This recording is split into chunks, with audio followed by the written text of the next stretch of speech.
probably should bring my mic a little closer. Hey everyone, how are you guys doing today?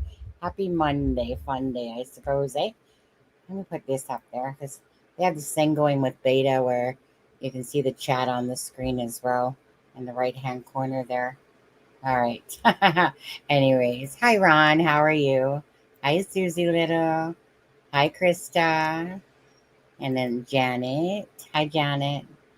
And Susie Little again. Cramming Shame. Hello. True Crime Housewife. Hello. And Streamlabs. So you guys. Oh, hold on. I gotta change that. So it used to be that the thing would be set up all the time, but when StreamYard changed, now I have to because I hate that big one. Big one sucks. It's like takes up the whole screen. There we go. That's better. Okay. On there. I don't know what I was saying anymore, to be honest. Got really tired just before the live. I was like, whoa. Had to work at like 6 a.m. So I get up at like, well, today I started at home, then I had to go to the office. But anyways, hi Maltese. Hi Kent. How are you guys? Did I say Mama Angie already? Can't remember. See, that's how short my span is right now. Hi Kathleen. Hi Rami. Hi Lucid Dreams. How are you guys? You guys are having a good Monday. Fun day Monday. One sunny day. Sure is. It's actually quite sunny outside. Actually, I think one of the one of my fellow agents said, um, "Sunny, it's too hot. It's too hot outside." We asked for sun, but not that much sun, because yesterday it was like 30 degrees or something here. So for anyone that's new to the live, of course, from western side of Canada in the Vancouver area, and yeah, it was. I was sitting there with like my spray bottle like all day yesterday working, just sitting there shooting it on my face down here. Anything I could do to stay cooler. Anyways, it's the 9th, hoping RCMP got a big tip today. You know what? All we can do is, again, just keep bringing awareness. And it's because of you guys that keep hitting that like and the share that makes a difference. It truly does. So always remember that, right? It's never an I thing, it's always a team thing of people that can spread the information. And especially when you're invested in cases and stuff like that, you know, just please simply hit that like button. Never do it for the channel, please. Always do it for the sake of the missing and the murdered. And in this case, of course, it's Jack and Lily. Hi, Rhonda, how are you? Hi, Angel. Hi, Lisa. Can't believe the RCMP pulled all their info on Lily and Jack. Can't believe the RCMP pulled all their info. I'm not sure what that means, actually. It's humid here in the Southwest Ontario. Hi, Brenda. Afternoon, everyone. Hoping everyone is well today. All right. So again, some of you guys, whoever was here, got to see my husband. He was on the live yesterday at the start of it for a bit. And then he actually stayed longer because I said husband. It's only 15 minutes. So anyone that's a regular of the channel knows that every now and again I just say, husband, you want to join me on a live? He typically always goes, no. And I'm just like, but that's my husband. He always has to be sarcastic first.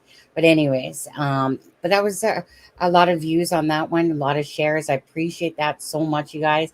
Like to Belinda, right? I mean, to be able to have people just keep spreading the awareness of the case just means so much. And that means a lot to me, that it means a lot to, of course, her, that you guys and myself doing my part, you guys doing your part, can really help a grandmother that, just really wants answers. And that's why she's been so amazing throughout this whole process, knowing what the internet can be like and stuff like that. And just so you guys know, I mean, it's not like I have not asked her if she wanted to join us up here.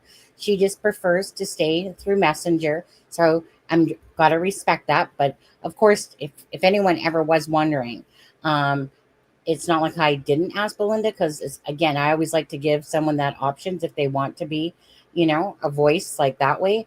And some people, a lot, what it is that I remember Deb. When Deb first was in the chat all the time, and I remember she was like really nervous, right? And then when she was up here one time, it was just like, then she was up here all the time and stuff like that. A lot of people are kind of camera shy, or, don't like to see themselves on camera and stuff like that. Each to their own. But honestly, I actually kind of find it fun, to be honest with you. It's like, it's just the way for me. I can easily talk to people, do my YOLO thing and stuff like that. My boss at work today was like, I was like, the channel's almost at 15,000 and it's thanks to you guys. And then, and he's like, I'm so proud of you. And I'm like, me too. I don't even think he's ever saw a live of mine. But anyway, right. And then I told him, like I showed him a few of the thumbnails and just told him the case that I was still, working on in a sense here and all that. So, and, like I said, I don't care if this channel, you know, he goes, well, 15,000, that's a lot. And I was like, it is, but I'm considered a smaller channel. And again, for me personally, I just want to say to anyone watching that ever comes across this, I will always do things morally and ethically to how I do things in life, whether it's here or in my real life. I have to stay true to always who I am. So if it takes longer for this channel to build, so be it. But I refuse to use tactics and I refuse to mislead anybody with anything, to be honest with you. I don't, and people are going to judge if I say to be honest with you. I've said it all my life, honestly. And I don't know why. It's just something that you learn. You pick up that saying from your mother or whatever it is. But I always just say to be honest, not because, people want to read into that just to go, well, if you're saying to be honest, are you not being honest before? No, it's just a saying that I always use. So me. Anyways, so just total appreciation for you guys and all that. Like I said, the likes and the shares off yesterday's live and stuff like that, and the whole way through. So thank you guys for helping build the channel up.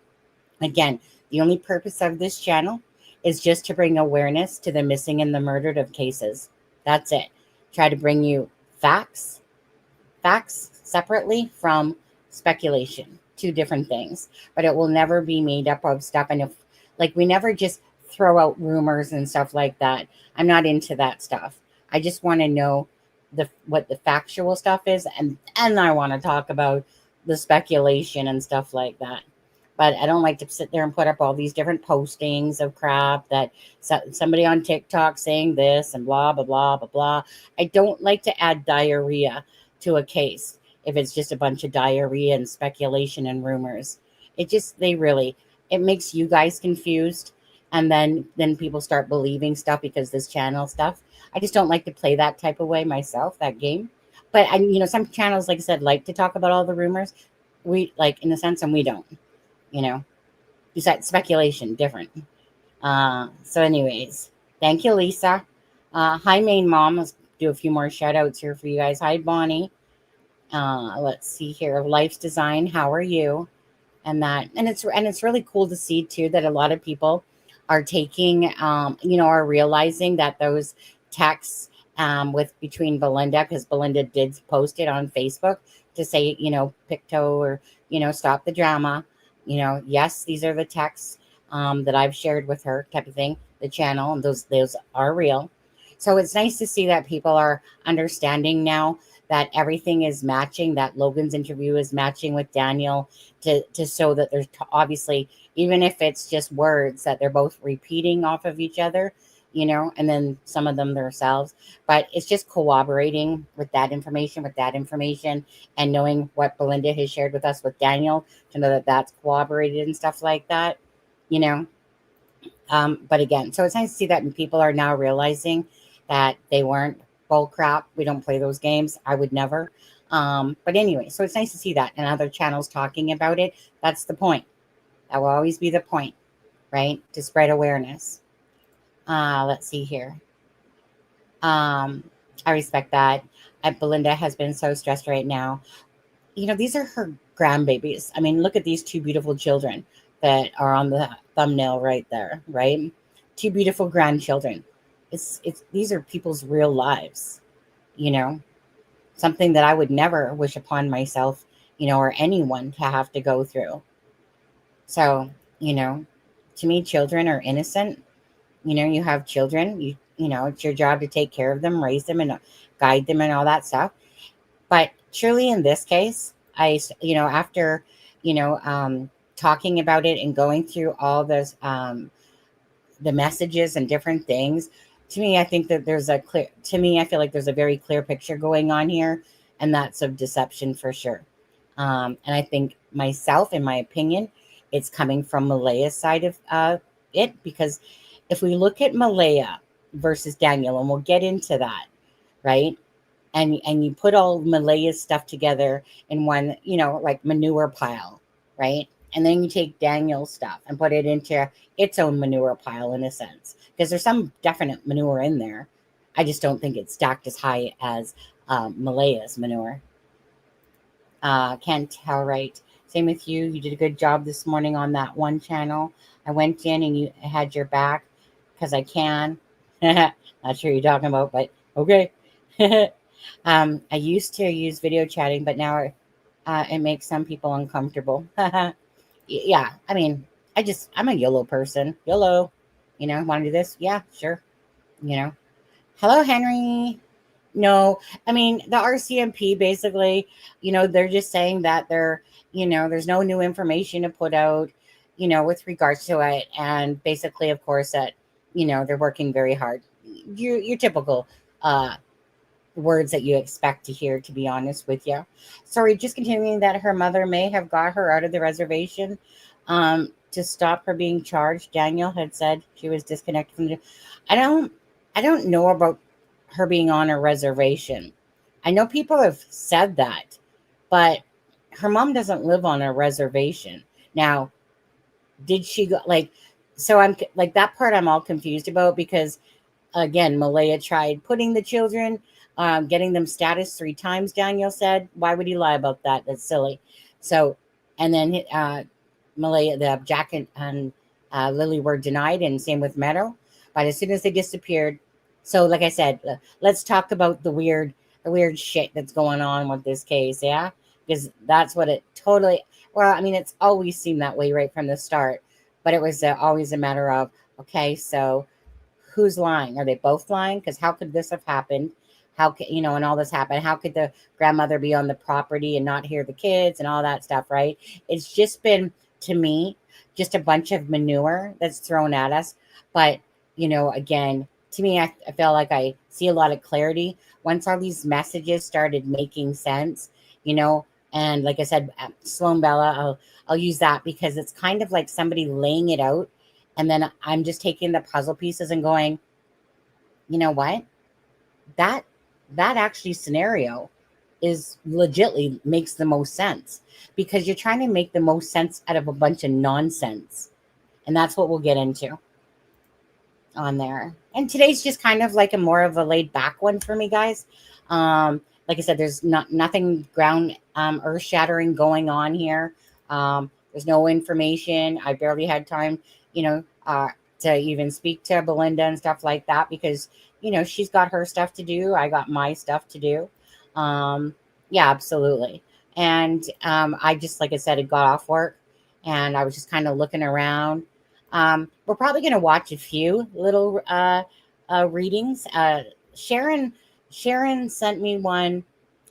The first part of it started off good, but then it kind of wafted off in a sense to some other talk that I don't know nothing about, to do with seers and light things and blah, blah, blah. Yeah, but he did fully admit that he clickbaits. It was good to at least hear that he actually admitted to that because many times I've watched him preach how he doesn't clickbait, he doesn't do those things. So, and I know full well he does. So it was nice when he actually admitted to it. Like I mean, if you're gonna do it, just own it, right? It's more of a piss off when they say that they're not doing it or stuff like that and then they do it, but anyone can do whatever they want on their own channels regardless. It's just up to us whether we click on it or not. Should pull up their site app to check. Honey, should pull up their site to check. Sometimes I'm not sure what you're speaking about there. Hi, Support with Stepha. How are you? Hey, Support with Stepha. You want to come up here and join me today on there? Hi, Maine.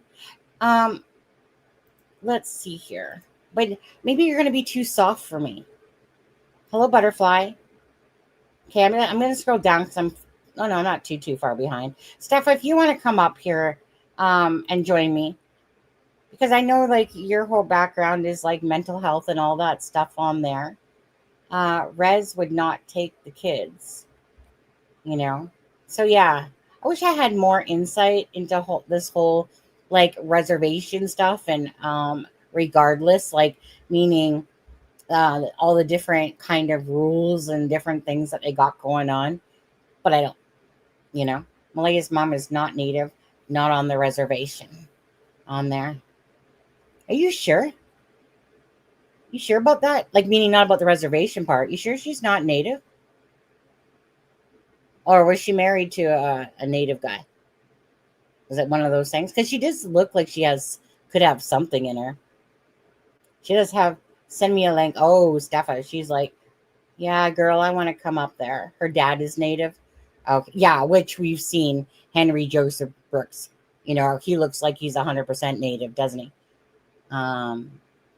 Just 1 second. Invite. I wish CD wasn't always busy.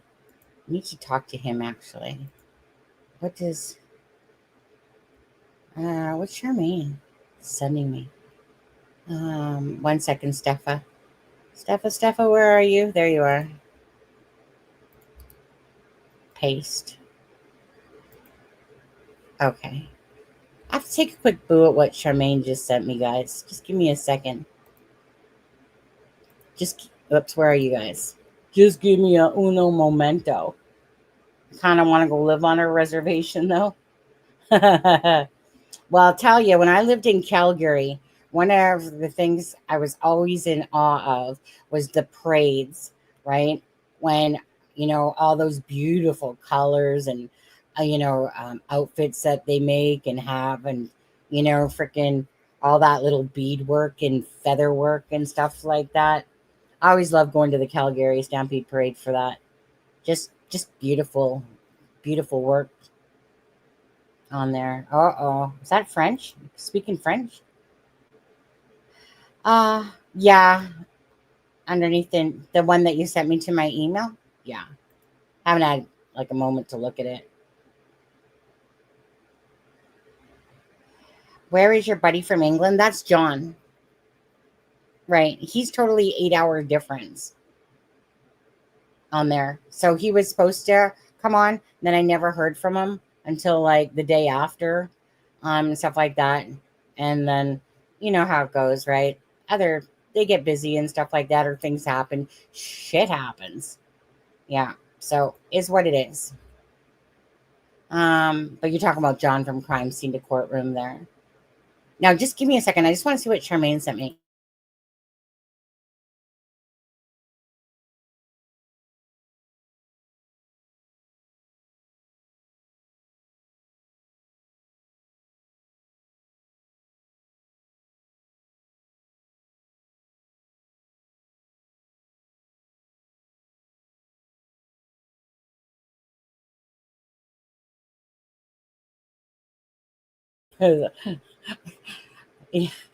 Some pointless video.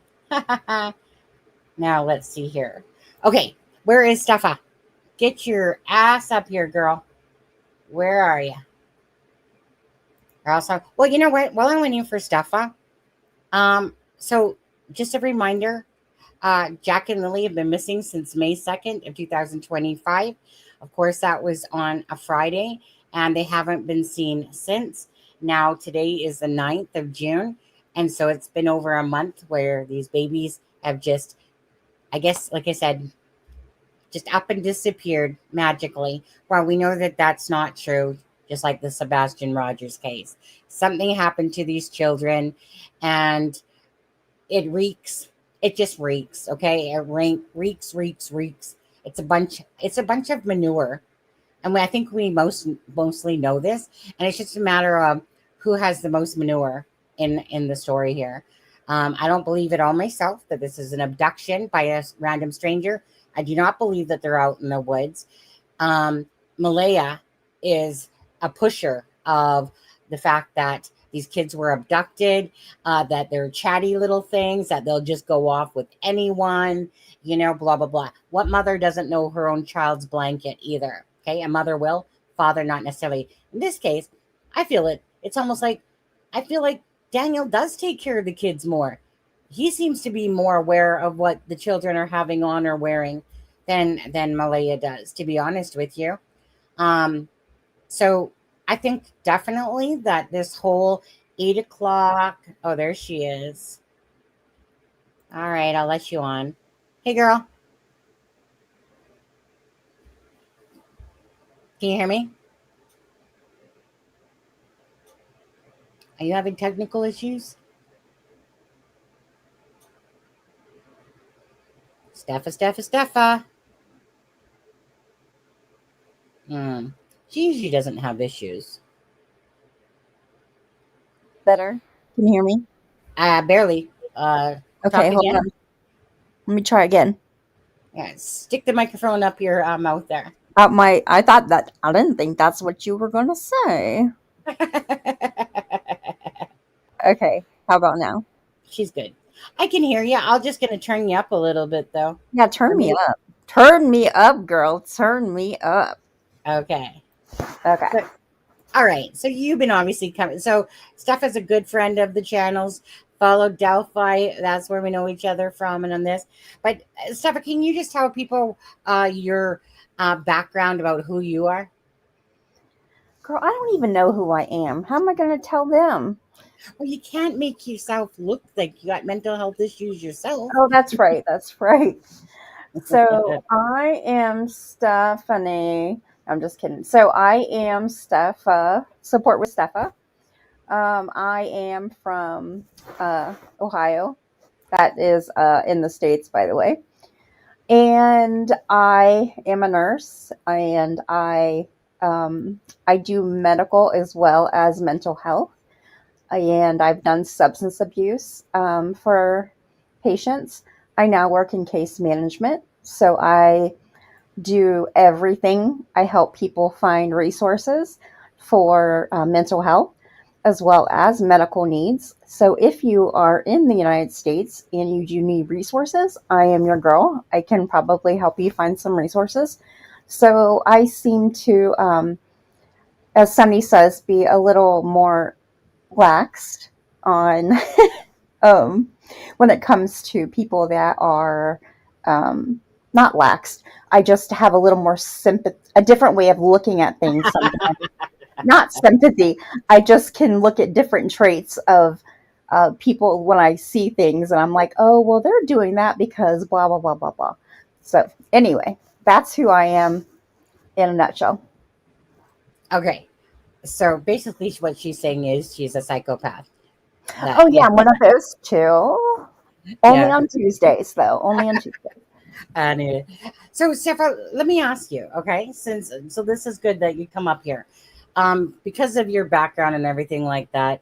And I know that, like I said, I'm a deep empath, but by the same thing, um, for me, I'm not as soft because I'm not in your field, and my thing is always based very judgmentally on what I'm seeing, and because in life people want to use the mental health issues like it's a playing card type of thing to me. It's like, okay, people really have that, but then some people play off this shit, right? Right. So I just kind of, when I'm judging someone, it's like, oh, come on, like, how old are you? You're 20 and you're telling me that you got more issues than I do, in a sense, but it's like, for me in life right now, it just feels like buttercup city, like just buttercups everywhere. But that's how I feel, you Sure. know. But I know you're in the field and can see it a little bit differently from your view. So my question to you would be, Malaya's interview. You've seen it probably enough, A correct? 100 times. Yeah, I think she's full of shit. Oh no, Um, just go ahead and say it. Just call a spade if you do. I just really want to hear your honest opinion, knowing full well that you have the background of mental health. Um, I just really want you to pick apart kind of, do you want me to, it's like, would it be more easier if I played it and then Oh, you sure. kind Let's go ahead and play it. Yeah, but there's of no play it mental. for us? I don't see mental health there. I don't. I see somebody that is lying. Let's go ahead and play it, and we'll just go bit by bit, and we'll just talk about Yeah. why we feel the Just way we do. you How tell about me that? though, just tell me when you want me to stop it. After you Okay, hear certain things, just tell me when you want to stop it. Okay. perfect. Just staying as hopeful as possible. I want them home. I want to hold them, Stop. and I want them Oh, home. okay. Wait, hold Okay. on. I'll go back to that. Hold on. You said stop pretty much right away. Yep. And I want them home. Okay. So I want them home.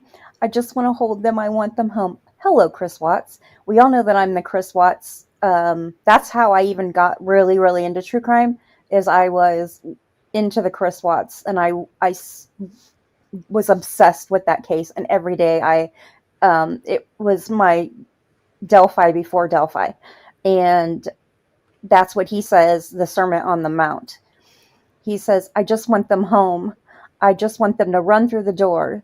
And that is exactly what Chris Watts says. Okay. And you're right. You're right. Like meaning, it's kind of like the sliding glass door we were playing last night. That Krista had sent me from Elijah Vu case. You know about the sliding glass door. You know, just normally doesn't do that stuff, but don't know why he did that. You know, but anyway. So do you want me to play again? Sure.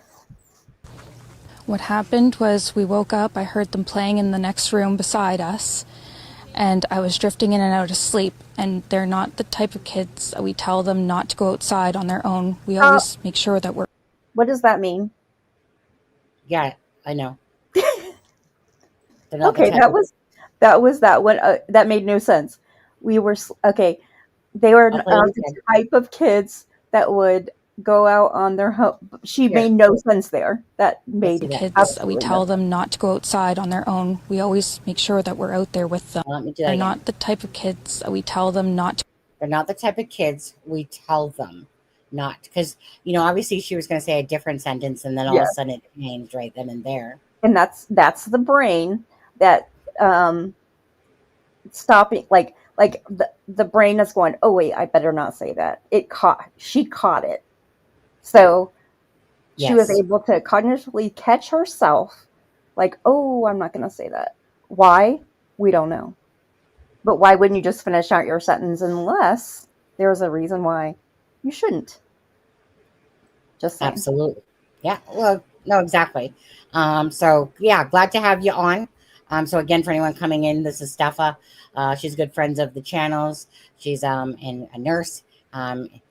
And dealing with the mental health and stuff like that. So I really wanted her intake, just like I haven't done it yet because I should reach out to Alexa, and I want to talk to CD. So Alexa is a criminal profiler, graphologist, and body language expert.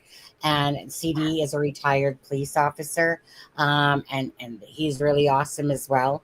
And I just need to, because their schedules are quite, can be very hectic as well, right? Before, during Delphi, we were doing it a lot, just like Lewis, the one with the big Yeah. slash on his nose. But okay, I'll play it more. go outside on their own. We always make sure that we're out there with them, One watching second. them. And they happen to just get out that sliding door, and we can't hear it when it opens. So stop. And they were outside. Now, I know you already heard this 100 times, but how are you Yeah. going to know that they went out the sliding glass door and that they weren't able to hear it if you were in and out of sleep? I mean, that's just everybody said that because it's obvious. You can't. You can't be in and out of sleep and know that they went out the sliding glass door. This for me is when something happened in Malaya and Daniel talking, for them to both comment on it the way that they did. Because so normally when somebody's telling a truthful story, right, it's going to be like, like they got out the back door and I, da, da, da, da. But they are particularly, now both of them to me are both particularly inserting this into the storyline, because they've obviously had a conversation. Because, and at this point, I'm thinking that they don't want to admit to, okay, so I think Malay is still different here. I think that she's just totally playing Daniel. But I think that prior to this, as that morning happened, that Daniel's kind of clueless, but Malaya and him have had this conversation, because it seems to obviously make them look like neglectful regardless. And that they've inserted this whole sliding door, both of them, into their story, right? It's one thing for one to say, but this tells me that they kind of were making up a story that they were going to tell. And because they're not good liars, they ended up busting themselves by the different time frames, in a sense. So although I still think that Daniel's being played for a fool by Malaya, I still think that Daniel, say, clueless to if these kids were taken off the property, by a family member, which I think is probably pretty plausible and likely. I still think that for Daniel, this was like that they still got to make up a story so that they don't look like they, were neglectful to the kids. Hence why they both said it in their things. Do you agree, or? Yes, I don't. Yeah, for sure. It was a weird thing to say. Like, there are two doors. I don't know if the other one works or not. But regardless, that they know that they went out the sliding glass door, and they know that it's that it doesn't make noise. But Daniel made the comment about, if I remember correctly, that he has to usually shut the door for them. Like, that is not important when your kids are missing. Like, you're like, hey, this is my kid. This is what they look like. Please help me. Please help me find my kid. Anything you can do. Get the word out. That's usually how a parent responds. I mean, I've never had my kid go missing, but I'm just saying, in general, that's kind of how it works when they're not, coming up with a story, like, Watts or whatever. Thing is so, but see, this is where I believe Daniel on this. So, like, I'm not exactly sure what day he said it on when he was talking about the door, but it's contradictory. So, meaning what Daniel said was that the door was closed, and Daniel, not Malaya, but so Daniel said that the kids are always leaving the door open, and he has to be on their ass to close the door all the time. So in saying that, so it wasn't like he was giving himself any favors, in a sense, meaning to me that made me have a red flag, not because of, say, Daniel. I think Daniel was being truthful that the kids leave the door open all the time, but on this day the kids close the door. So I think that that's where he's being truthful, like, kind of like about the pink blanket. Malaya, she to me is having this contrived story of abduction, and she doesn't know her own damn kid's blanket. What do you think? Just quickly, what do you think of that? Because as a mother, that friggin' that even if it's a piece of the blanket, that's your kid's blanket. Oh, heck yeah.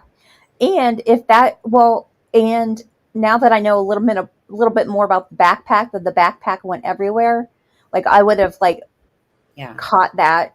Like, I would have caught that for the police right away. Like, I would have been like, I knew if the blanket was something that my daughter took everywhere around, because some kids have a blanket that they want, or there's something like my daughter had something she called Bay Bear, and Bay Bear went everywhere, and I would have known to look at that. Like, if she went outside, she would have taken Bay Bear with her.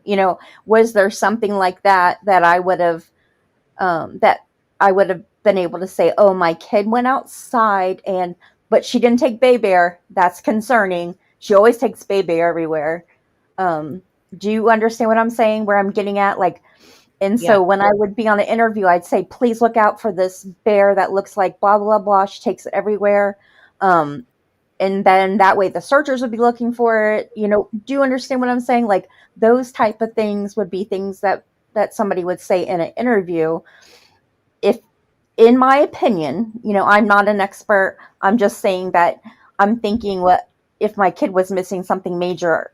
If it was something major, they had that I would know that. Like, I want to make sure that the public knew, please look out for that. Yeah. So I'm sorry Yeah. if I got off No, a no, little bit, but no, no, yes, no. I would Because, know if it was my kid's blanket or not. well, bottom line is to me, and just like Ritzy said, same thing, right? Instantly, what goes through my mind is, well, it just takes some freaking DNA to prove that.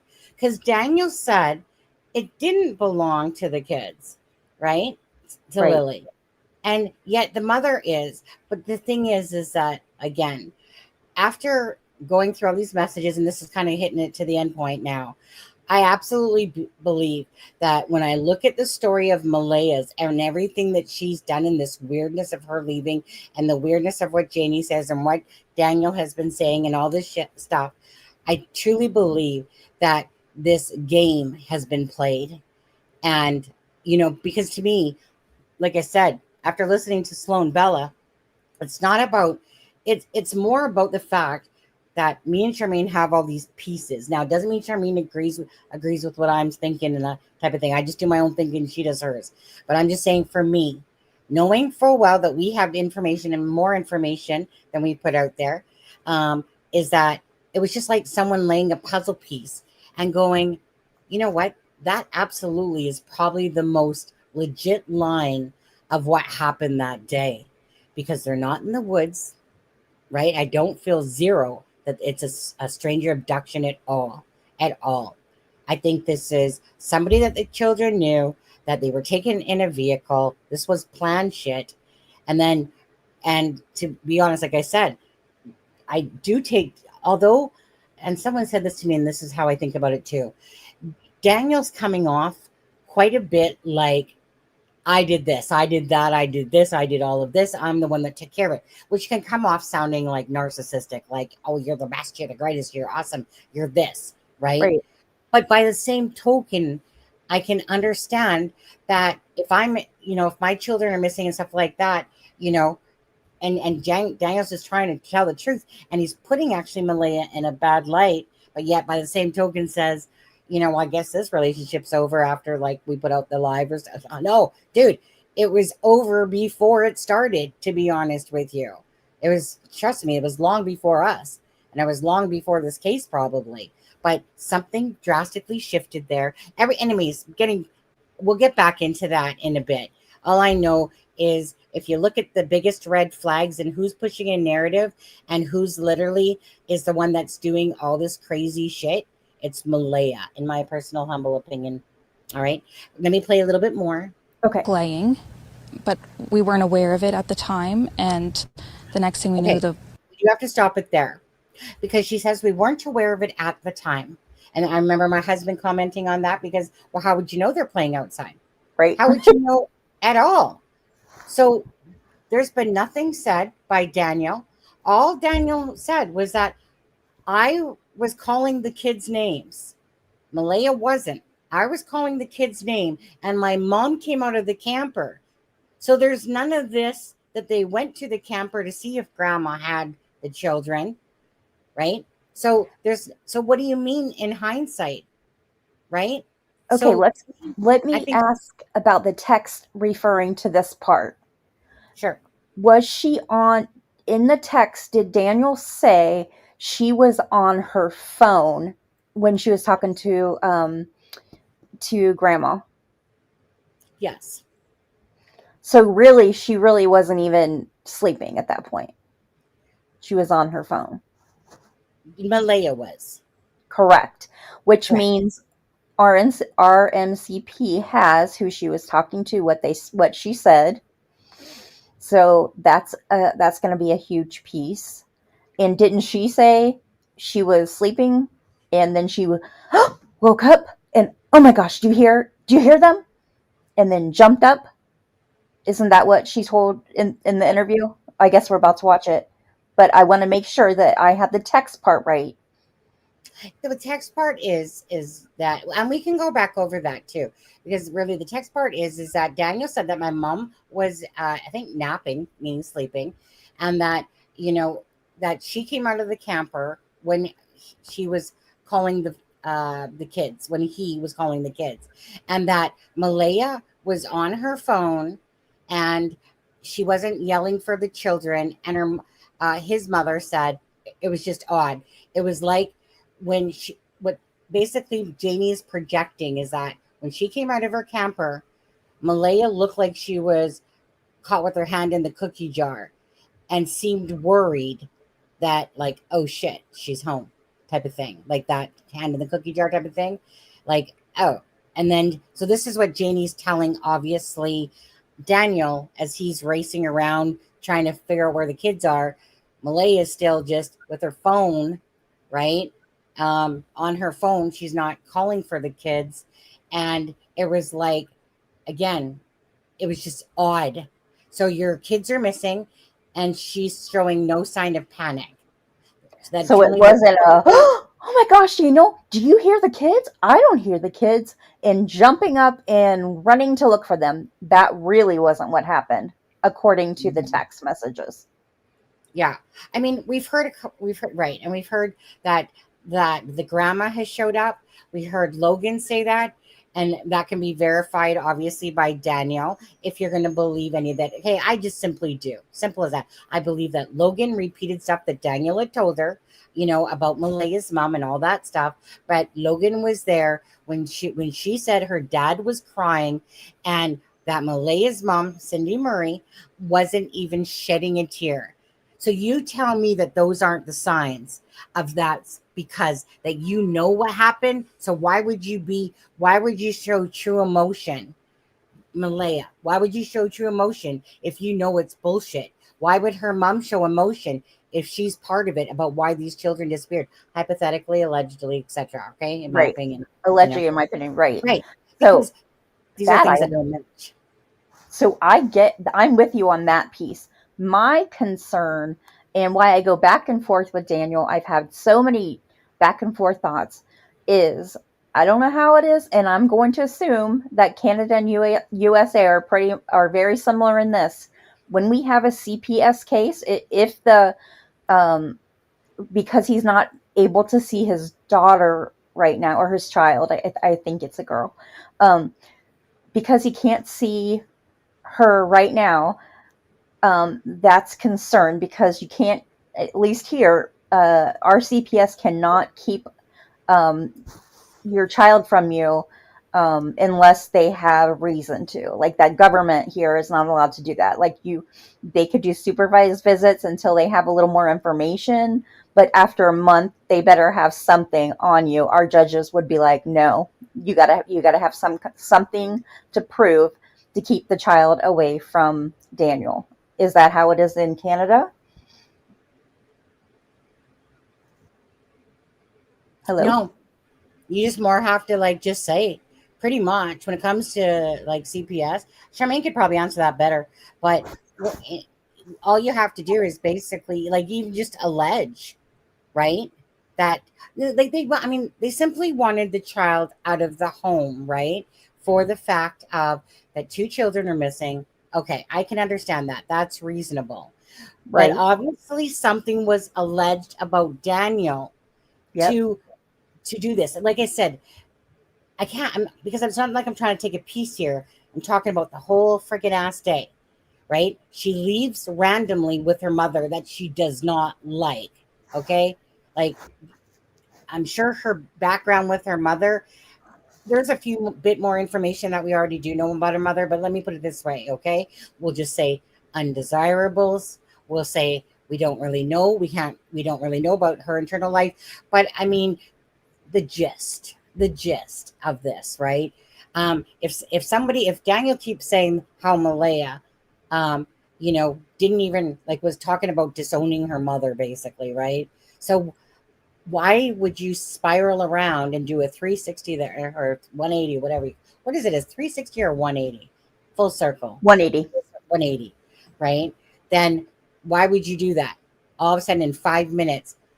Right, and give Daniel this look. And you can see that when Logan answered that question, because I know when Logan's lying in her interview, I can tell, because we already know the information from Daniel, so I can tell when she's avoiding talking about something on there. But when she answered that question, was Daniel shocked, that Malaya whatever, and she's like, oh yeah, and she was there. So she would have, like, you know what I mean? She was physically there herself. And the way she responded to that was genuine, that it was, yes. He literally was basically like, what the hell is going on? 1 minute this is happening, you're looking after the kid, the baby Meadow. And then all of a sudden, her mom says something to her, no idea what she said. And Malaya doesn't want to look at Daniel, and she's out of there. So you tell Right. me that this isn't some sort of freaking ass plan and bullshit going on. It There's is. something I don't, and this is the thing. I've learned anything. Yes. Things are not always as they seem, and there can be like some other something that we don't know. But what I do know is, and I've looked at kind of the comments a little bit that say, yes, in the beginning it can be alleged, but they do have to prove to the judge after that there's a reason to withhold the child.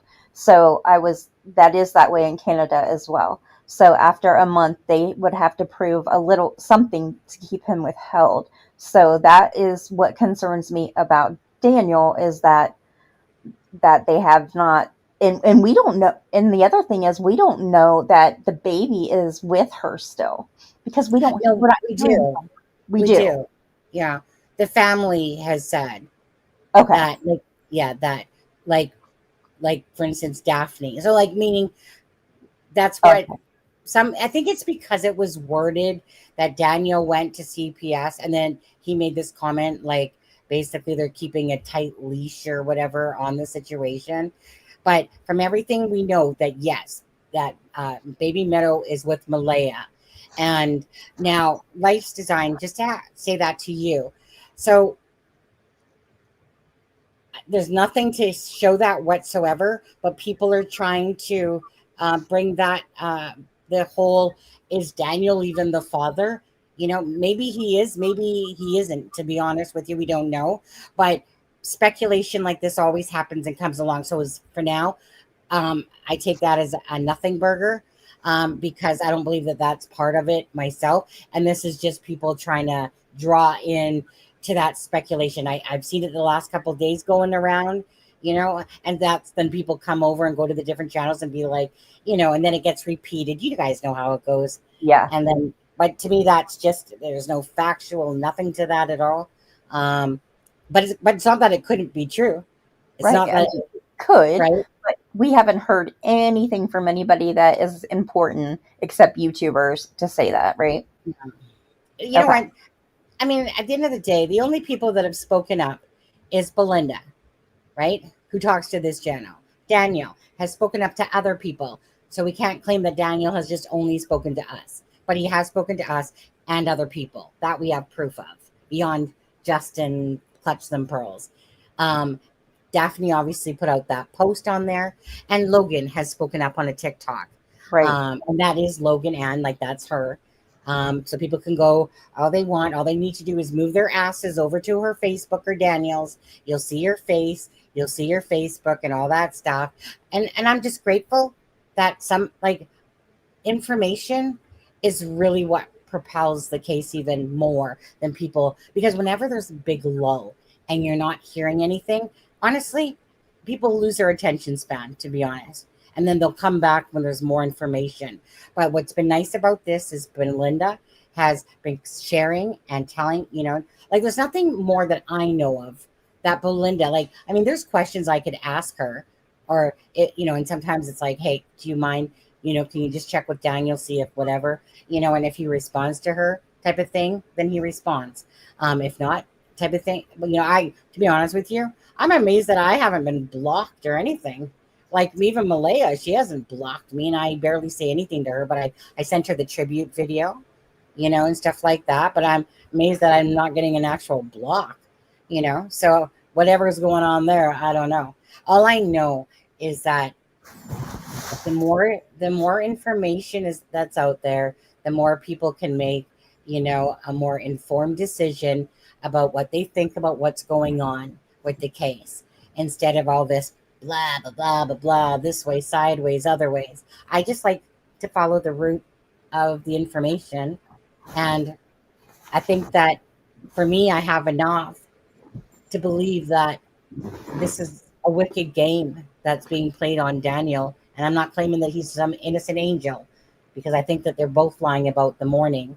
But I think that there's an agenda. Something happened for all of this shit that she's doing, to come out. But let me play a little bit more of Okay. this.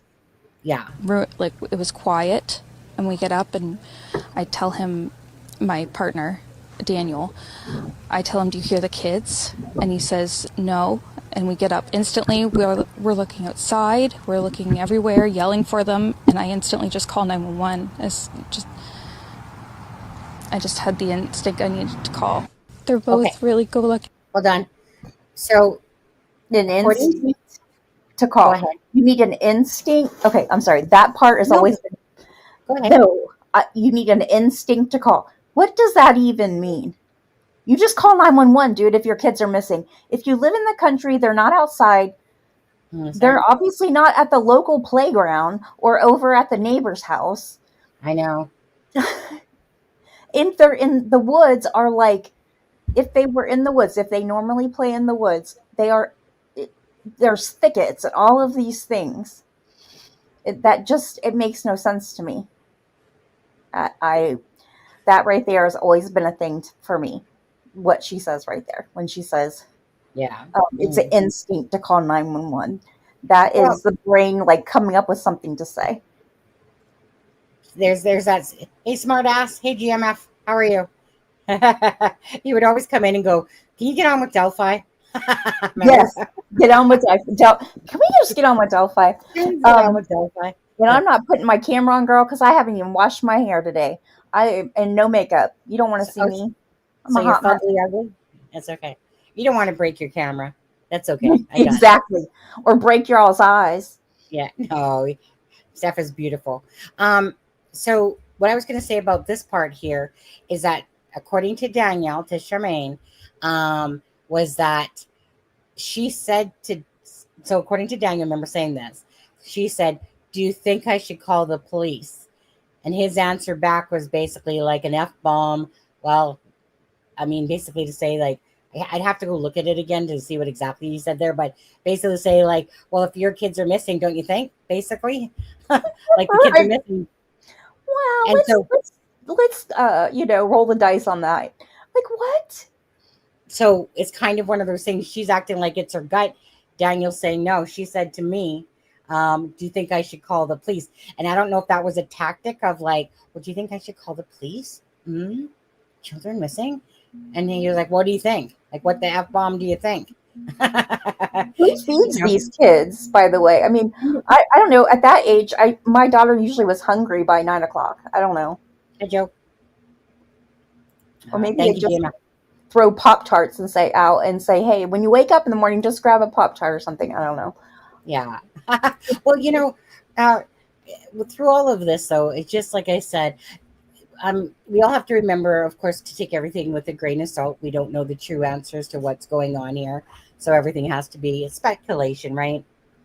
I love the speculation part of it. I mean, I like the truth because I already know, when I say the truth, obviously, it goes without saying. Just like when we put up Belinda's post, we said that, obviously they're coming from Daniel. So it's one of those things, right? Sometimes, so unless you're going back to text, sometimes little words can get mixed up and stuff like that. And that's easy to do. But with this part here, like I said, it just, this whole, the only path I see for me anymore is family involvement. Simple as that. Family involvement. This whole woods thing, it's out of my scope now. The other one was never in my scope, to be honest with you. The abduction one, it was like this. That's as much as I thought about this, with that. But as for, like I said, it's kind of like you got Daniel blasting Malaya in a sense, and then going, but I love her, right? Dude, seriously. Make it about Jack and Lily if you're so invested. Just stop with Malaya stuff. That almost is I don't want to say trauma bonding, but but maybe that that there was no there might have been violence or not. I don't know, but how a trauma bonding, how you become enmeshed in the person, that's almost what it's like. Like, I'm going to tell you the truth, but oh my God, I need them. I have to have them. Like, your body and soul is entwined with them. You know, it just reminds me of someone that really loves their other half, and the other half not so much, is what it feels like to me. And this could now actually, Stepha, speak on this for a moment if you don't mind. Sure. Postpartum depression. So apparently that Belinda said, right, that Hmm. basically it was like a gift given, that she was meant to be a mother. And Belinda also said that she couldn't believe once her family friend or whatever, or family sent it to her, and then they saw the house and where the kids were living, because she hadn't seen the kids in 2 years, ever since her sons and Malaya's relationship broke. It just drifted further and further, and so to a grandmother like Belinda, she just will remember those words, like, don't, no matter what, you'll always be part of the family, and bring the kids to see you, that type of spiel. And then next thing you know, it starts doing this, right? Right. And then when she's with Daniel, then that becomes her life, and it's kind of like you start forgetting the other side of your life, per se. But you can see that, like with Malaya, that Belinda is on her Facebook, right? Type of thing, and talks, and I think Chelsea is as well. And you see the little heart things, and like my beautiful grandbabies and stuff like that. So it's not like she, like didn't put up messages and Belinda was answering, but to see her children, it's been her grandbabies, it's been a couple of years on there. So whatever point I had, it's gone. Just saying, whatever Do you point I think it started was, with, do you think that you were going to say like, um, postpartum. yeah, That was it. postpartum? So Um, so yeah, so that was it, the postpartum thing. So after Meadow was born, Daniel, according to Daniel, like, it was worse than postpartum depression, whatever he means by that, because he obviously doesn't know what postpartum depression even feels like. But basically, she pushed away Jack and Lily, right? And you can see it in his own post himself. He had said that. So to explain to people what postpartum depression is, because we've seen a lot of times cases where parents just disconnect. Can you so expand on that more? yes, and a lot of times it's emotional. Like, you're overly emotional. Like, my daughter just had a baby, and when she, a lot of you know that she has mental health issues. So when she was pregnant, they had to change her medication. Now that, like, within 6 weeks of her having the baby, now they're doing a medication change because now her chemicals have changed again. So a lot of times when you have postpartum, you may have never had any kind of mental health issues, but you've had a major chemical change from having a baby. So, and plus the stress. If you, I'm sure I have a lot of moms in chat. The over being up all night, um, the screaming baby, all of those things is extremely stressful. So our body makes a lot of changes, and a lot of people will go through postpartum. Yeah. But I would be interested to know if she voiced that to him, or if he's Yeah. going by what he thinks it is. So there's a lot of, and I think, how old was the baby? 16 months old? Yeah. Somewhere in that area. So we don't know if she was already taking something, or if she was taking something that was making it worse. Because some medications, even though they're for like an antidepressant, they can make Yeah. it worse. We don't know if she was taking instead a mood stabilizer. There's so many questions when it comes to that it's hard to know, to even make that kind of an evaluation without Right. knowing any of the ins and outs. Yeah. And just 1 second here. Just 1 second. I want to direct this to niece. Niece. Just saying, is that it's not about Sloan Bella and the information that simply she gave. The whole point there was, just saying, the whole point there, niece, was that the information we had. So it was always to me been about Daniel and Malaya, that somebody's lying because this is family involvement. It was a matter of having the information. And when she basically gave her read, it was like all that information, because it aligned with things that I was thinking regardless, maybe not to the extent of, you know, given here and there, but for the basis of the messages that we have, it really just aligned with what could have easily have happened that day. I mean, so that's what I'm saying. Is I'm not saying, oh, I'm basing it on a psychic like I'm a fucking moron, you know. I just, you know, it's just sorry, but sometimes little comments like that just piss me off as if like, yeah, I'm just sitting here basing it on what Sloan's saying. I clearly have said that the information that she said is totally in alignment with the information that we have. And it was just Right. like putting the puzzle pieces together. That's what I said. So just saying, sorry, I'm not being trying to be whatever, but honestly, sometimes I get sick and tired of idiot messages like that. And it's like, did I say that? Did you hear me say that? No, you only listened to part of what I said. This is where people have problems. They don't obviously watch an entire live or something, and then they come back with a stupid comment like that. Let Sorry. me translate for you. The thought was ignorant, which came out as an ignorant uh, message. That's what it is. It's yeah, you know, sometimes, yeah, and trust me, there's sometimes I can put up with this shit and just overlook it, but it's just kind of when somebody says stuff like that, it's almost like insulting me to tell me that I said this, and just saying, I'm just pointing out to you, it's not because of Sloan.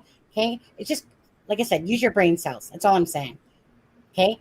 We have the messages. You can align that. We know something happened to the kids. It's simple as that. We know something weird happened. We probably, most of us know that it's family involvement. And it was just a matter of looking at the pieces of the messages and going, now I get what Daniel was saying. Now I get what was going on here. You Right. know, because all those messages of how Malaya and her, like, we're talking about messages. Yes. We weren't there ourselves. So what can we do? We can just take the messages that are given to us, right? And then you try to align them with Jack and Lily, what happened that day. So if Daniel is saying, doesn't make it 100% true, absolutely not. But the gist of it's all making sense. Malaya did leave that property within 5 minutes of being told something by her mom.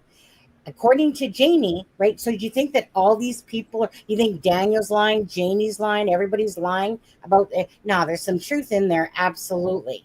So if we hear that Malaya didn't even yell out for the children, and we hear, right, that she was on her phone and that she was showing no emotion, and we hear that Malaya's mom had no emotion, well, you can start kind of painting a picture of a Right. very possible scenario. That's my point. So, so sorry if I came off on you harsh, but sometimes I see comments and it just makes me feel like, do you think I'm an idiot? Did you think I got off a turnip truck yesterday? Like I don't use my brain and think, and you can think better for me, I guess. That's what it reminds me of. I think with the Sloan Bella thing, it's what it and tell me if I'm understanding correctly. It's almost like it's confirmation because what she was saying, you're like, oh my gosh, I've had these texts, and now Sloan Bella, which we all One most of sec. us have a respect for her, because I mean, look at her channel. You don't get like that unless you have a lot of readings that are on target. And so then she says, now I haven't watched it yet. I'm dying to watch it because I've heard people talk about it, but I haven't Hold watched it. on a second. Charmaine, what? Sunny, help. What? What? I didn't hide anyone. Charmaine, you know you did. Tell us where. Come on, tell us where the bodies are. I think that's what she's saying. Hey, Olivia. So, I I thought. don't, I I don't thought. think a mod can hide a mod. I don't know. That's what's his name asked. I should pay attention sometimes more to the chat here, but let's see. No, of course, if they get impatient as well, live, live dramas and lives, they forget to clean their ears and listen. That's Brenda. She's a cheerleader. Yeah, like niece. It's just it probably even wasn't just directed towards you.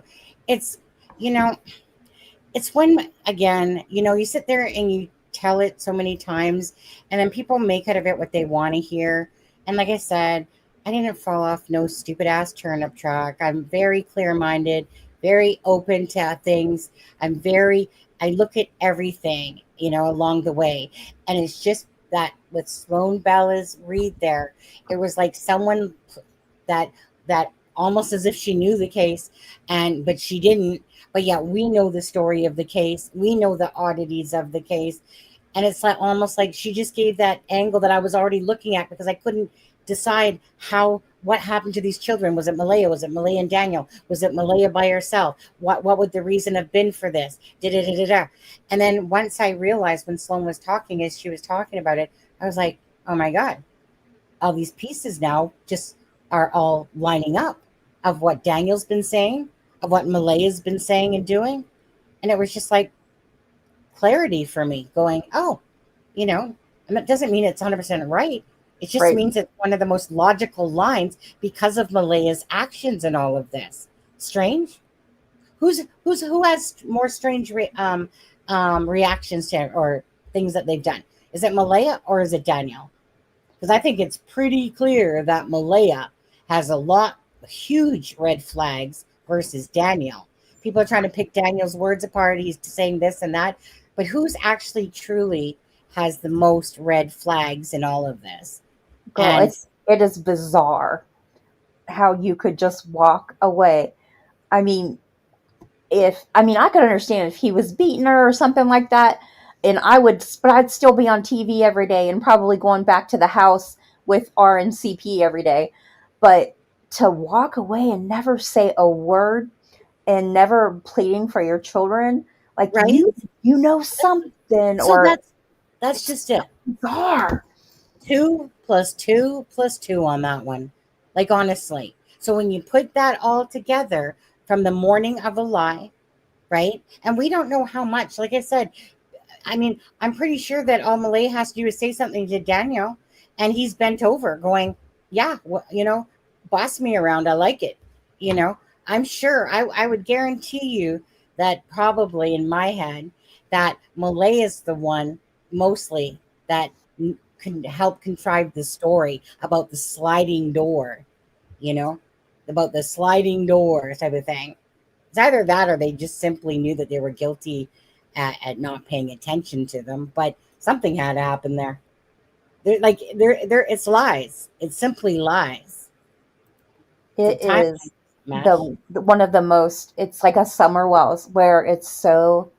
Um, it's bizarre. Speaking of that, anybody that's watching Summer Wells, there's some kind of update today. I don't know with PI. It's the PI can't stand that I got into it about in Delphi, but I still want to know what it is. What's his name? The guy can't. No, most of us Oh, can't. Jansen? Yes, What about him? but there's some kind. He's done. There's some kind of update in. I want to see because Summer Wells was another case that is huge to my heart, like how Yeah. Um, Susan Morphew is for you. yeah. Hold on. Daniel Martell. I'll tag Krista. Give me a second. Daniel Martell home. Uh, Lily. Okay. Let's just take a look. Let me grab an image quickly. Okay. I needed an image of the whole property. Come on, Google search. Be good to me. I had an image open. So the reason why I say that here, let me just take a look at this one. I just want to get the best picture I can for what I'm going to show. Go ahead if you need add. Oh, I was just looking at Charmaine. Yes, Jason Jensen. We had a little argument on a live one time about the dang sock. Remember when they said what's his name? Keegan had the Kagan? sock fetish. Yeah. And I forget what I was explaining, and then he was arguing, and it was, now I look at it and I'm like, this was way before what's his name was arrested. And I look back now, I'm like, that was such a stupid reason to argue, but I was like, I had my reason, and I'm like, oh no. And so at that point I was like, I don't like him anymore. And now like now that somebody's been convicted. So it's so Wait, weird. do you like Jason Jensen or no? No, we did not get it. Did not go well. Let me just say that. Yeah. I He said, okay, I want to just take this down for a second. 1 second. He says he knows who did it. He called them out without naming. And then he said, had to wait till Monday to tip him to TBI. Apparently, TBI is closed on the weekends. Oh, wait. What'd you say? He says he knows who did it. He called him out without naming him, and then said he had to wait till. Wait a minute. Go back to pull. Will you pull Wait. that back up? And Say it again. said he had to wait till Monday to tip him into TBI because apparently TBI is closed on the weekend. Well, that could be because everything with Sebastian. That could be TBI put the wrong disappearing date. So I wouldn't be surprised if they are off on Saturday and Sunday. That could be. So I would like to see Evil.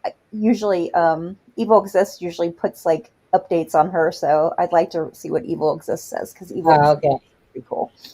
Now, sorry, going back to this. Stepdad's brother doesn't live on the property. So I just grabbed this picture because it was the best picture that I had to show. So Chris has basically said, but I don't get it. I mean, because what about the dog and the mom? Well, not if you go out the front door, So meaning, let's say you take the children out the front door type of thing. There's quite a bit of a distance there, right? Maybe dog goes, ruff, ruff.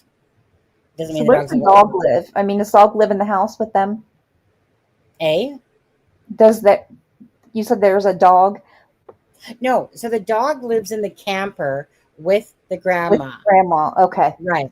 So if they go out the front door, right, and on the grass and whatever, and go off to the road, all I'm saying is that the opportunity is there for them to get off the property without mama waking up and doggy barking their head off. Now, right. I know it's children, but if you're like, you know how it is to your children. Or if the dog is also knows, it's a familiar person. Yeah, so I don't believe they were in the woods either myself. Okay, now, 1 second, I got to bring that back to stage. And they're so sweet. They talk to anyone. They'll talk your ear off. They will speak to anyone in a store. Everyone. They're just extremely sweet kids. I appreciate the huge search effort going on right now. But we've been pushing for an Amber Alert, which hasn't been issued. Not just that they could possibly be abducted, which it is a possibility that they could have been, but just an alert to let everyone know that they are missing. We had people text me saying that they weren't aware, someone else let them know that they were missing, and it would just be nice if everyone could be alerted. We thought maybe that we... Okay, remember, this is the day right after. I never caught before. We had people text me and say they were missing. Yeah. I never caught that before. Oh, you didn't? Oh, okay. We had people text me. Yeah. Okay. Interesting. And by the way, there was something else. I can't remember what it was. Oh, well, I'll get my train of thought in a minute. Okay. I just think that was her just propelling the story, and using the word we. We've had people do this, and I'm just saying, an Amber Alert would be another great right now. Just, it's possible. It's just possible. You guys have an endangered child or anything when they don't, like here, like we have to have a card or usually a license plate in my state, but some kind of description and proof that they have been abducted before they'll do a Amber Alert, just because they don't want too many Amber Alerts. So people stop looking at their Amber Alerts so there's not too many. Do you guys have like an endangered children or something like that sends out an alert for people to look? Got the vulnerables one went out, right? 2 times or whatever. So there was something that went out then. Yeah. Mm-hmm. Okay. Yeah. It wasn't like I said. So yes, the alert went out and stuff like that, right? But again, right? It's just like Belinda had said to Malaya, like, about an Amber Alert, but again, it didn't fit it. And why didn't it fit it? Because there was nothing to show that the children were abducted, right? There's how Amber Alerts work. I mean, sometimes Yep. they're shitty and sometimes they're good, right? Because sometimes you could have helped the case by putting out an Amber Alert, but you have to meet the criteria. In this case, well, how are you going to meet the criteria when there's not a shred of shit to show Right. that they were abducted? Yep. That's how it is here The too. dogs Like, don't even go past the freaking end of the yard here. right. Right. And really, we don't even know when they Same with left. Sebastian's case, right? Right, Yep. right, Katie Proudfoot, your kid's freaking socks that he was in because he obviously didn't take his shoes. The scent doesn't go past the freaking property. Yep.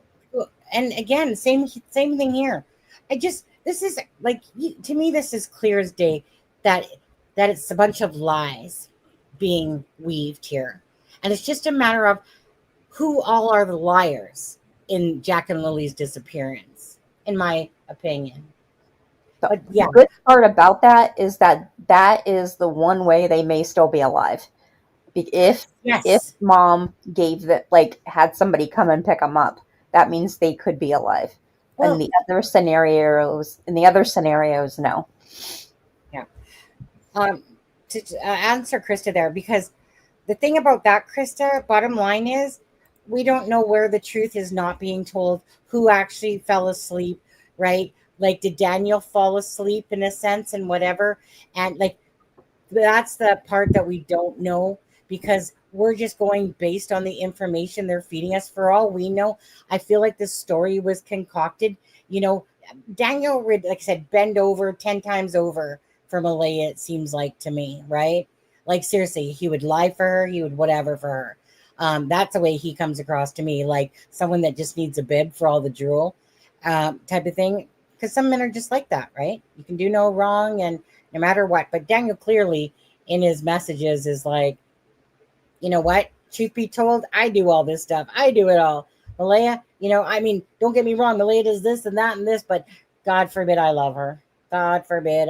She can be, like lazy, do nothing. I have to, you know what? I love her to pieces. And that's just sometimes the way relationship work, right? Some people, like I said, stupidity absolutely happens.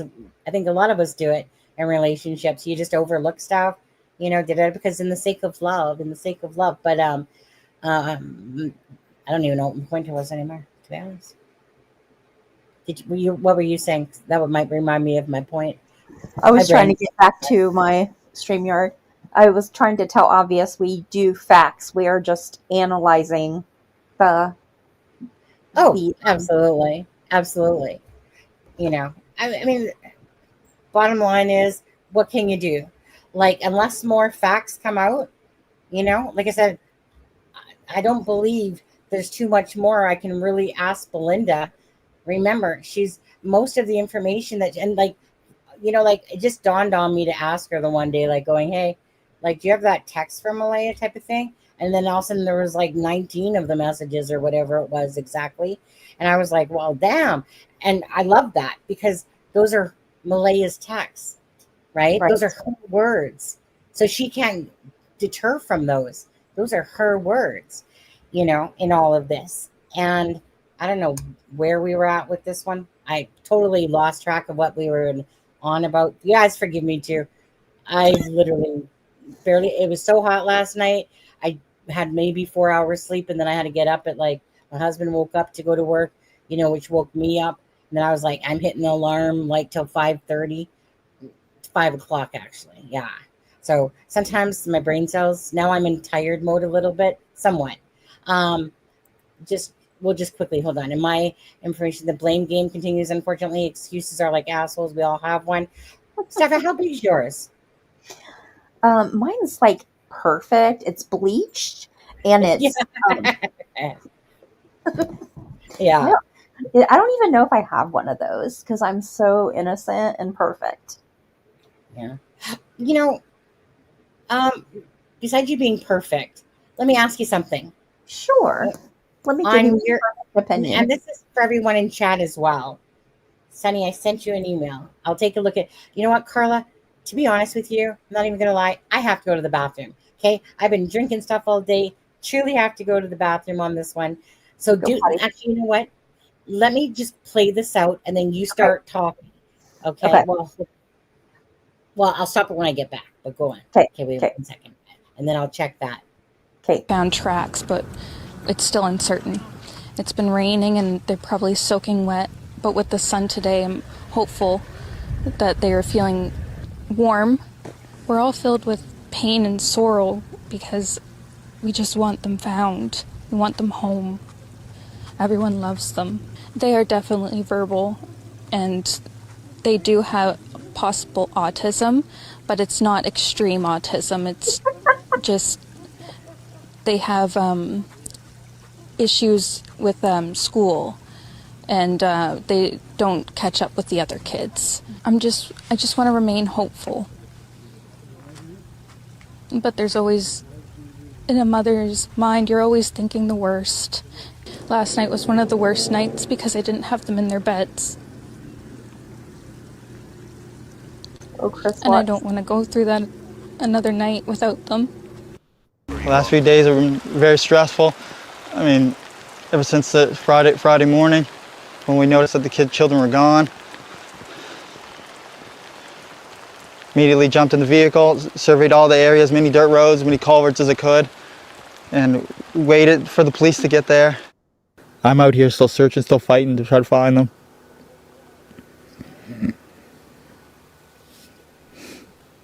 That's all I can do.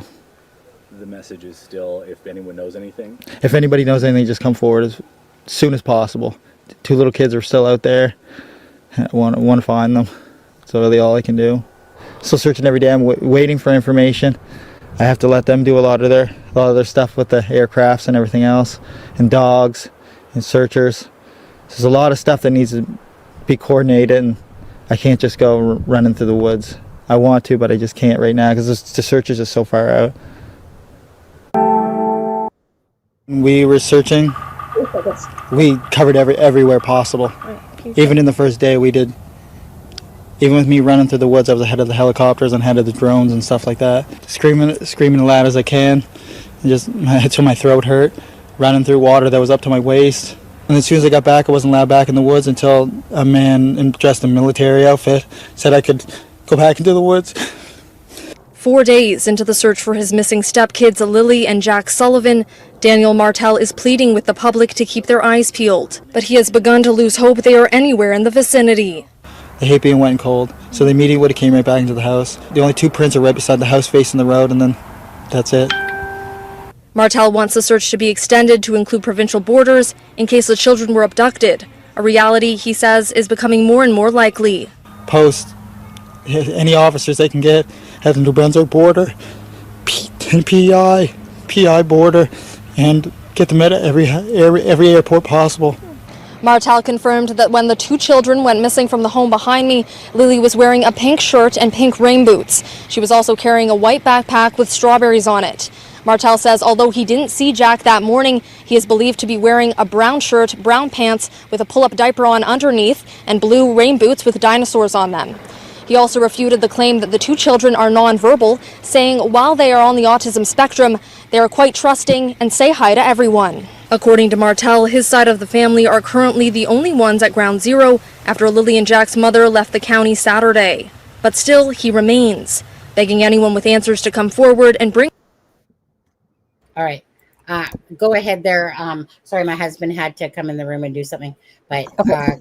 go ahead, Stepha. Just do Okay. your What I finish off with Malay and then do your take. And anyone that doesn't know that's coming in here, Stepha is a nurse. She's also deals with the mental health issues and stuff like that. So that's why I'm kind of wanting to get her kind of opinion and take on this all. So go ahead.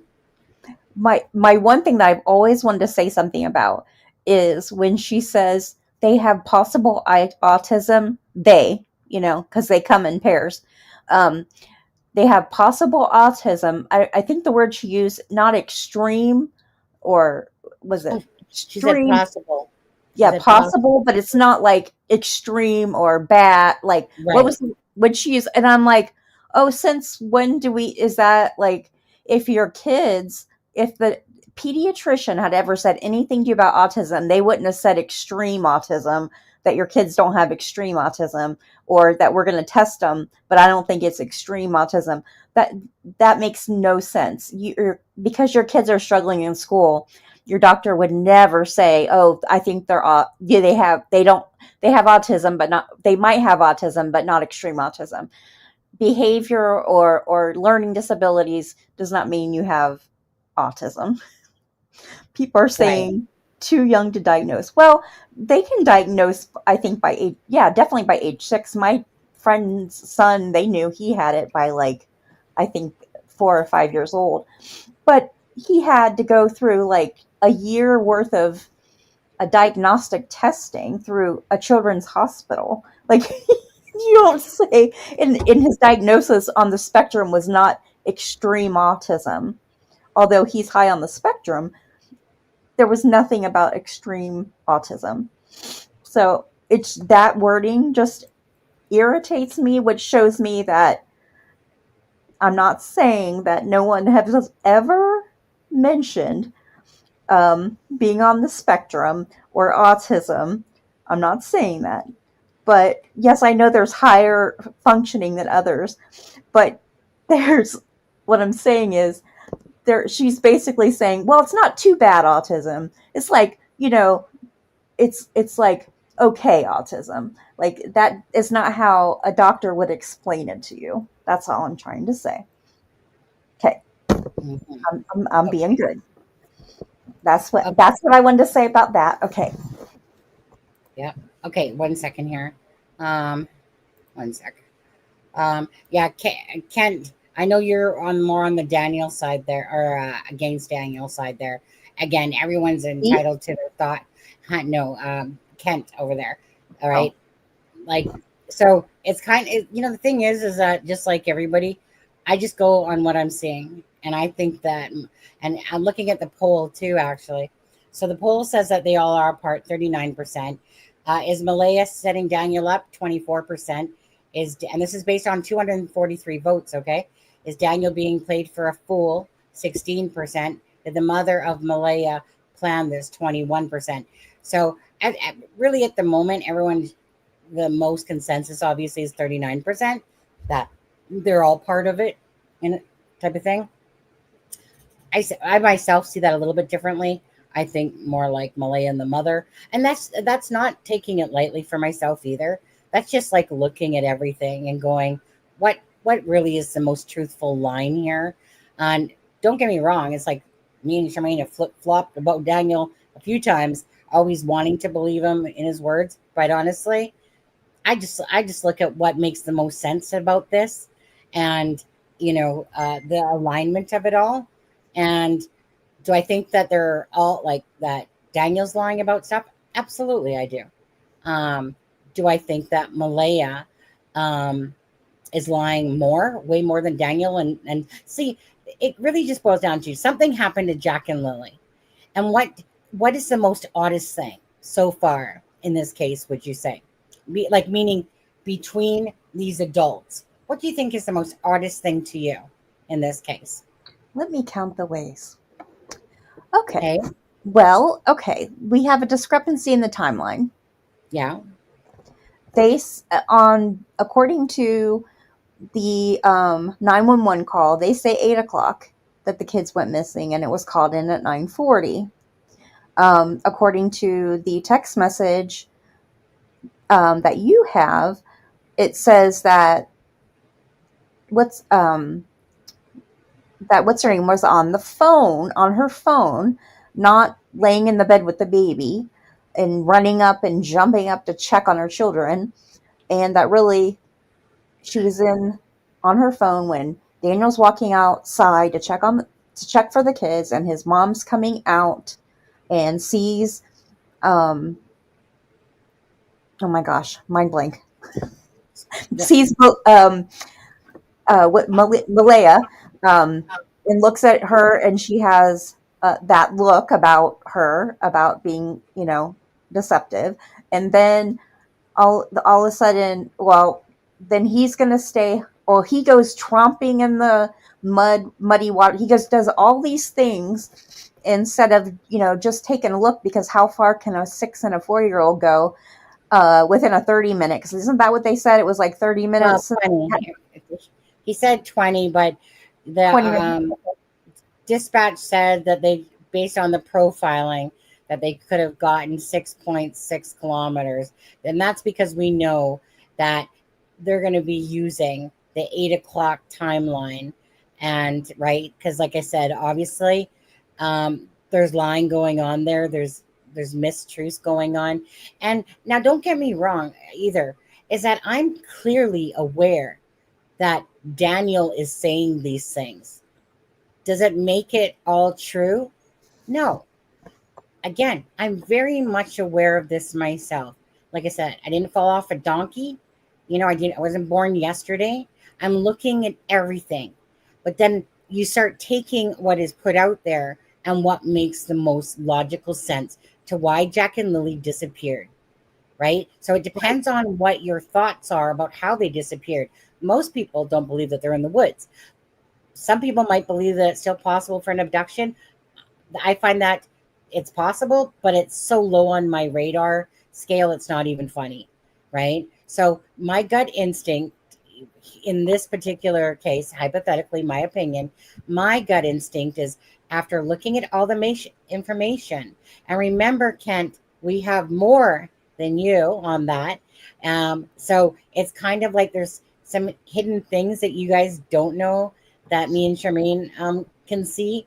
And that, so it is a little bit of an unfair advantage somewhat, because obviously there's certain things we're not going to put out. But the thing is, I'm very realistic on that. Daniel's saying this and Malaya's saying that. Bottom line is that something happened that day. This is the best information that we can go off of. And to me, when I'm listening to it all, whether it's Logan talking, whether it's Daniel and his messages, whether it's Malaya and hers, the information that Belinda has said, I'm looking at all that and I'm going, okay, let's get real here. What's the most realistic? Even though, trust me, don't get me wrong, I usually don't like to go sideways on a case like this, but I'm going sideways off of, this path. And I do believe myself that these kids definitely, if I'm believing Daniel and I'm believing these reactions of Malaya and Malaya's mother, and the fact that it is actually fact that Malaya left, we know she left home on the 3rd. We know that there was an argument. We know this happened, right? So all I'm doing is aligning all those puzzle pieces and going, this is more likely than not, actually, that the children were taken, and that the way, like I said, Malaya doesn't even want to have anything to do with her mom at all. And yet she goes with her. So Daniel thinks that her mom has something over her head. Daniel believes that he's not letting this rest.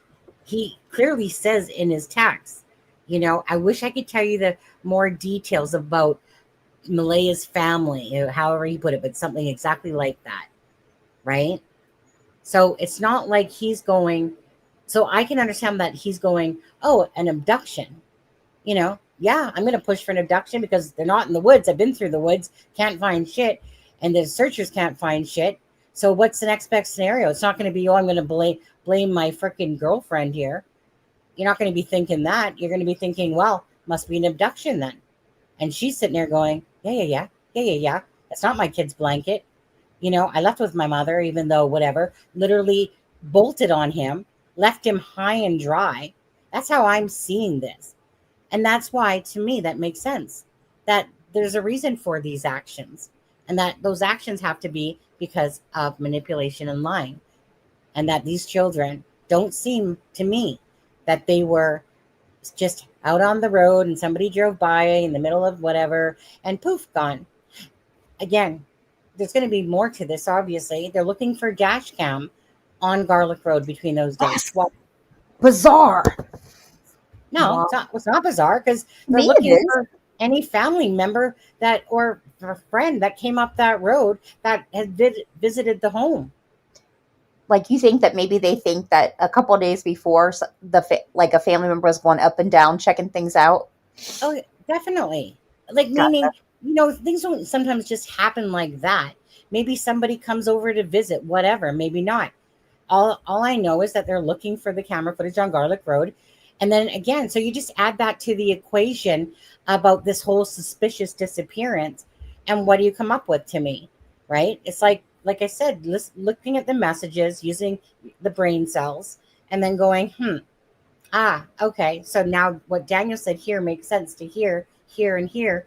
And that's what my biggest issue here is, if in fact Malaya and the mother acted that way on the disappearance, right? And looking at Malaya's text of how she, again, even reading the text, it just feels like somebody she already gave all the information on the second about the clothes and the freaking backpack and everything. So I just feel like Malaya stumbled over her words when she said, or basically all out lied when she said, but we didn't know that till after the fact. Like, basically, like, well, we didn't know that then, and this whole sliding door stuff and whatever. Now, that part I just believe that they both of them concocted. But if Malaya really has a plan behind her to try to bring out this whole abduction thing, because she's trying to push away from people looking at her, who's the person that's acting the oddest out of all of this? Who's the person that's not doing it? Do you think honestly Daniel's going to keep up this front of searching and searching? It's only going to last so long, and then it gets old. But Daniel's saying, I'm going to leak something to the news. Every time it dries up, I'm going to leak something to the news. He's the one asking for Polya. Do you honestly think he's a continuous liar through and through? In a sense, for Daniel, not seeing it. He's not no freaking serial killer that would do something like that. That's how I see it. Anyway, that's just how I'm seeing it, and it's just because of looking at everything. Go ahead, Stepha, prove me wrong. Well, I can't. I just think Garrett Kurtz has something to do with this. Yeah. That's my answer. Garrett Kurtz, what are you doing? Are you pen pals with Malaya or what? Like, what's happening? No, let me ask you here, Daniel. Okay, so now Malaya, whatever. Okay, so you already deemed basically that she's a liar and she's not really exuding those emotions. Yeah, I don't believe anything that I just watched. She didn't once say the kids' names at all. She didn't even ask people to help. No, she didn't. That's what I'm saying. Like, I don't not even. She said was irrelevant. It didn't give us any information. Now, Daniel, how did you take him? So, in your own fair answer, how did you take Daniel's interviews? Well, when I first saw them, I thought he was full of crap too. Yeah. And then what did give me pause was that the grandmother of their biological father believed him, and then I've gone back and forth, because sometimes I feel like he's being honest, because the grandmother believed him, and then I kind of changed my mind when I saw the interview and he pretended to cry, because I'm like, oh, that was fake. And then I was like, okay, well, he's the one that it meant something to me that he went to the vigil. So there's so many things where I go back and forth, and he says their names. He's out there, the one advocating for them. So I have gone back and forth, Sunny, just like I did on Richard Allen. So I can't tell you what I feel about Daniel, because I've gone back and forth so many times. And then when I saw the text that he had sent Charmaine, I was like all for him. But then when he retracted, though, like when he was like, oh, no, take him off, get it down. It's upsetting Malaya, or making her look bad. Then I was like, okay, now I side-eyeing again. So I've gone back and forth, that I can give you I don't know yet on Daniel. Yep, I was there. Me and Charmaine were there. We wanted to believe him, and then next thing you know, we're like, no, they, you know what, fuck off, you're lying too. Then we're like, oh no, believe him again, because and it's kind of like when I got my husband to watch it too. He felt the same way that me and Charmaine did, that she's a liar, and that he's the one that's coming across as truthful, you know. And again, I know guys don't cry the same like women do, but it was just a matter of in my gut. Do I feel like Daniel's being truthful the most out of the two of them? I feel like absolutely he's being the most truthful about everything. Doesn't mean he's not putting some lies in there. But just looking at the whole thing, you know, so like now I'm just at a point where I feel like for the information that we have, I have a clear view of what I feel like happened with Lily and Jack, but not to the point of where are they? Like who actually has them, right? Right. Now it was funny though. 1 second here. I'm gonna show this for a second, and thank you guys and everyone. Again, just whatever your thoughts are is perfectly fine. Just always keep it respectful in the chat. That's all we care about. Doesn't mean you have to agree with me, the channel, or anyone. It's just your own thoughts, right? Because again, we put out the information to everyone to look at, right? That was the point, to give everyone an insight into that day. What you deem is true, like me knowing, if you guys know that the texts and messages are legit, which they are, then it was to take that information for the people that wanted the deeper knowledge and use it as your guide to try to understand what you feel about the case. So I'm just saying what I feel about it, but somebody might read those texts and see it differently and think, you know, poor Malay. And don't get me wrong, I kind of flip flop there trying to think that as well, right? Like, you know, like, okay, so obviously if Daniel can't see the kids, and obviously if she left, what is it that she's blaming Daniel for? Like, what is it? So it's like you're trying to look at all those angles. And then it just, the more and more I kept looking at the messages and seeing what they said and stuff, I was just taking what seemed like the very logical, I mean, a very absurd, but because we're in true crime, we know that the absurd is absolutely there, right? Let me Now, ask you this. what? Let me ask you this, and you might not know this, but I know in the U.S. it goes by state. Um, like I don't in some know. states, you have to like be on the birth certificate, or you have to be, or you have to have a DNA test to prove that you're the father. So if there's a CPS case that comes up, you have to wait to prove that you're the father, like um, by DNA test. In like my state, as long as you're on the birth certificate, you don't have to go through that. So I don't know how it is. I know that there were some people that are in Nova Scotia. Does anyone know how it works in Nova Scotia if you have to like sign just the birth certificate? Okay, she said no, it's federal here. Okay, so Charmaine, does it, if the baby is born out of wedlock, what is the rule? So if there was a CPS case that they would have to prove, like, so what I'm trying to get at is it possible that the reason Daniel's not seeing them? Well, no, Charmaine said that he's not seeing any of his kids, right? Well, the thing is, honestly, I know we know about Meadow, but we've heard people say about um the other two, but I don't recall anywhere, Charmaine, that we actually have confirmation of that. Besides, so unless someone can tell me where there's confirmation, I don't because I don't recall seeing anything about that in Daniel's text at all. And I remember seeing people say that he didn't have access, but I don't recall that it was coming from Daniel about that. So if anyone does, please enlighten me on that, because I don't want to say something if I don't know the true answer. So I'm not positive on that myself. Just either I've forgotten, or it just simply was somebody saying that. I remember somebody distinctly saying that With on mom there. Daniel on as the father on the birth certificate, that's the end of it. He What are you was. reading? Yep. I was reading what Charmaine said. She said, let me go back. Right, exactly. Who'd have to go to court to contest. The mother said it on Facebook, but there's no official. Oh, the mom said, wait, the mother said it on Facebook, but there's no official confirmation. The mom said what on Facebook?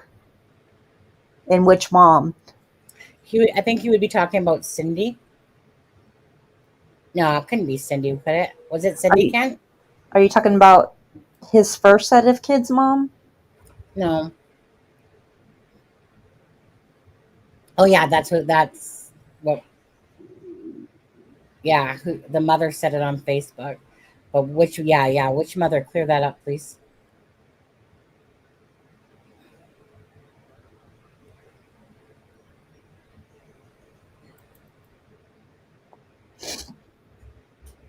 Um, well, I don't know because the first two kids have The mom of the Sullivan. kids.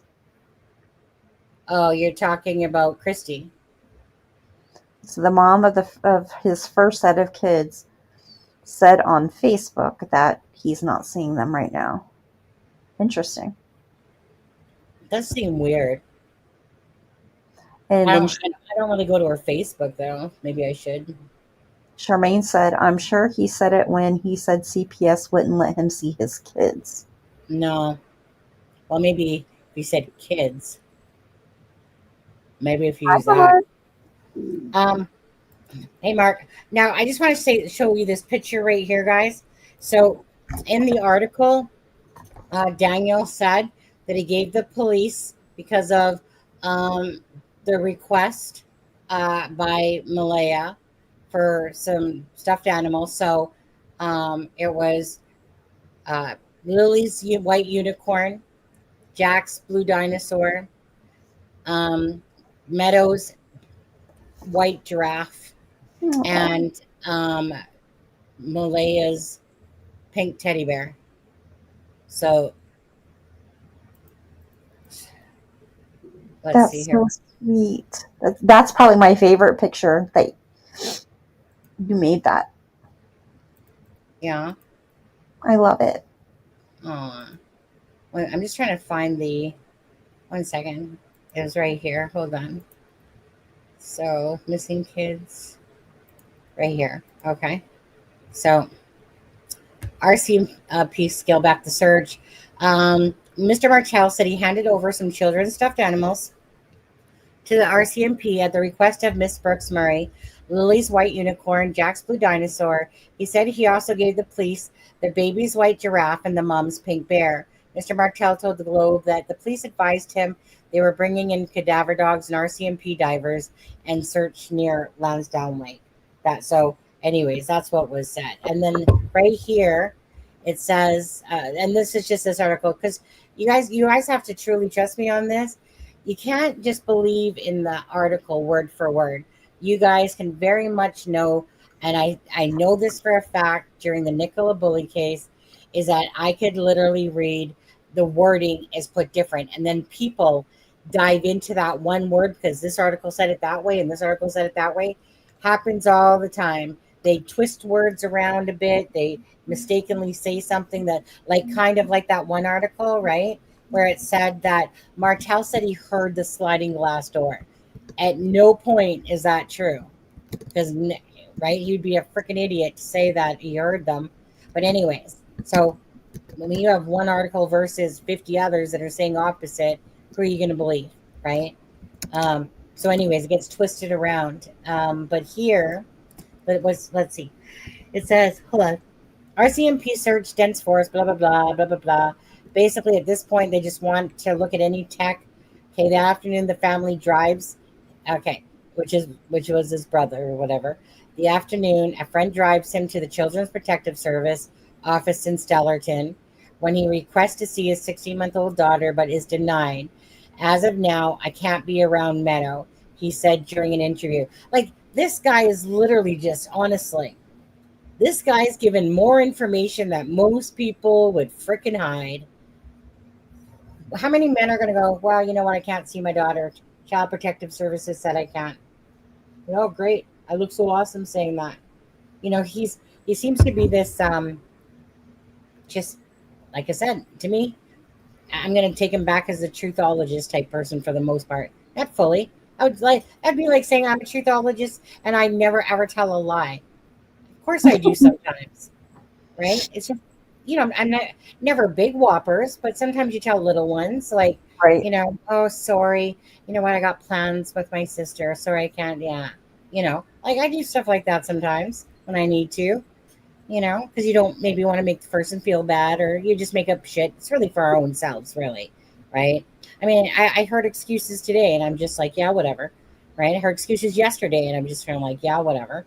Right. Because people always do that shit all the time. But anyway, but I think that for the most part, Daniel is more just, here's my fucking life in front. Like, here's my life. Let me just tell you about my entire life. But God forbid I still love Malaya. Poor guy. Freaking doesn't know that he's being done over. As of now, I can't be around Meadow, he said during an interview. With the kids going missing, Children's Protective Services want to keep a tight leash on everything. Okay. So sorry, honey. It's just tired now. Okay. School board staff and teachers and students at Solid Springs have been provided with psychologists, counselors, and resource help with questions and providing calm things. Let's see. That's at one point where they've been gone a week, a large truck. Okay. So anyways, I mean, that part just happened to be there. Now, 1 second here. Charmaine, where are you anyway? Like, you're not back home yet. Because you said you were leaving at 5, but are you back home already, Charmaine? I don't think so. Or unless you went like freaking, pedal to the metal all the way home. Yeah, no, I don't think that they're going to do that. Once it starts getting really crappy looking, maybe, perhaps. Like what happened with Lily's, Libby and Abby's. 1 second. I got too many things open here. 1 sec. Got Kyra on Charmaine case. said, yep. You're home, Charmaine? She home? She's. When did you get home? So I don't know if she's saying, yep, she's home. I think she's saying she's home. I answered your messenger earlier, she said. I don't pay attention to you. You know that, Charmaine. Actually, my messenger always acts up, Charmaine. Half the time, I think somebody hasn't even answered me back. And honestly, just because I need to refresh it, and sometimes that doesn't even work. Trust me, my messenger, if anyone wants to take their life over messenger right now, that would be me, okay? It's literally driving me crazy, the way it crashes. But even when I come to this computer, ever since I synced up, with between the computer and the iPad and stuff, ever since I synced up. Okay, now, if you guys don't want to stay around for this, we're not going to watch all of it. We're just going to watch a few minutes of it. But I was a little bit fascinated. Nessie, where are you, Nessie? Nessie, if you've left chat, speak up. If you left chat, speak up. What time is it? I got to go in a little bit. Let's see. What time is it? Okay, if you need to go ahead. I can handle it live by myself. Yeah, I know you can. Yeah, I'm going to go because we have this big thing happening here. Riots in LA. And our Marines are supposed to be here at any time. So I want to see if that's happening because it's a big deal right now. There's like, are you lying to me? Oh no, it's all over the news. Like it's a big deal. If any Ohioans, anybody in the U.S., make sure you keep your eyes out because there's big riots going on, like big time. Oh yeah, you guys got your riot shit going on over there, don't you? Yeah. And I gotta get an update. Crazy. All right, girl. I thank you for having me up. I have missed coming up with you. It is always so much fun. Stepha, purposely I keep you down. I know you were like, I don't want her up here, that bench. Yeah. to be honest with you, it's like, you know me,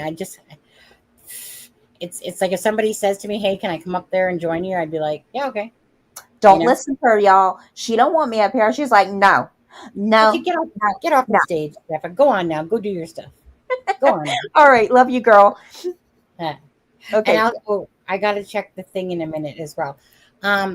Now, love you too. Bye, Stepha. Get out of I here. love- Let's go. Chop. Let's go. Come on. Don't make me boot your ass. Okay, there we go. So, Sharon. Now I think by chance Belinda got confused when I said this because I said Sharon sent me this video, and then she said something totally opposite, and I was like, wait, what do you mean? Is there another Sharon? I think maybe she thought I was talking about, but because she said something about but at the vigil, something like that. But I haven't corrected her yet on that because I was meaning Sharon Parker, my mod. But anyways, so I'm only going to listen to the first little bit of it, and the reason why I am is because Sharon sent it to me. But kind of, if you guys remember what Sloan Bella said, the reason why I'm showing it is because there's a few things that he's definitely said here at the start. He goes a little bit wonky the rest of the way through and like calling Sears, but he does say some things that I was like, wait, whoa. But then he kind of dropped off on me personally, like meaning he started talking about this shit that I don't even know about or whatever. But anyway, so I thought I would just play it for you guys. Okay, so let's see here. We got it. And what's his channel? Gotta make sure.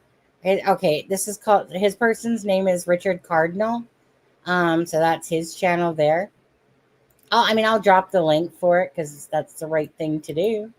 And I'm sure, like, probably nice guy, but I just kind of, I don't know anything about Sears and light people and all that stuff. And a lot of it was just talking about stuff like that. So give me a second. He had did he have another live today? Ooh, was it good? Tell me if it was good, Sharon.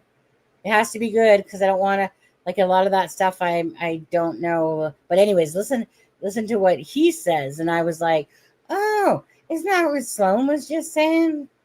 And I know we can do this all day long with psychics, but there's good ones and then there's shit ones. Okay, let's listen. I didn't even brush my hair today. And the reason why I'm here is I feel it of great importance to come using my platform, using my voice, as I was contacted this morning by someone who wants to stay in the shadows, but I'll give her first name Shannon. I'm not giving away too much. And her, like me, she's also a mystic, a channeler, an oracle. She's in Nova Scotia, and she sent me a message saying that she has been, thinking for the last day or two whether or not to contact me, because in her home in Nova Scotia, there are missing children that vanished about a week ago. Jack and Lily Sullivan. Jack is 4, and I believe Lily might be 7. No, Lily would be 6 and Jack would be 4. Yes, correct. And so it seems that they've been missing for about a week now. There's no trails. The public don't know very much. Accordingly to the stepfather, they would have been playing and ventured off, and they've been missing ever since. Now, of course, when Shannon had contacted me, she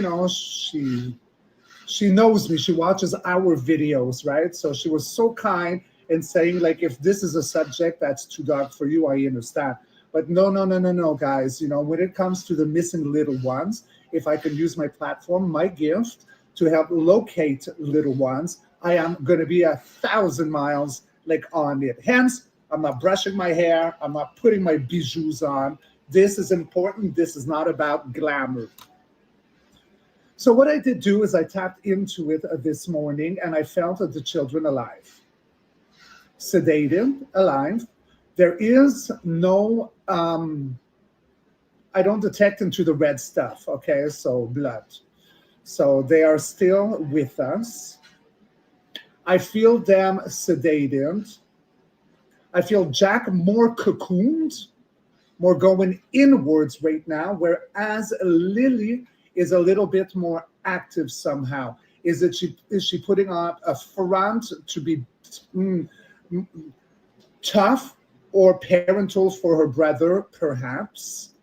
I do feel she might have a plush. I get the name Muffy or Muffin, and I see her talking to a plush, maybe animal, a toy, for comfort. So she's not as cocooned. And what I do get also is that they were not spontaneously abducted. I got there was a trickery involved, like a seduction or a manipulation that was involved.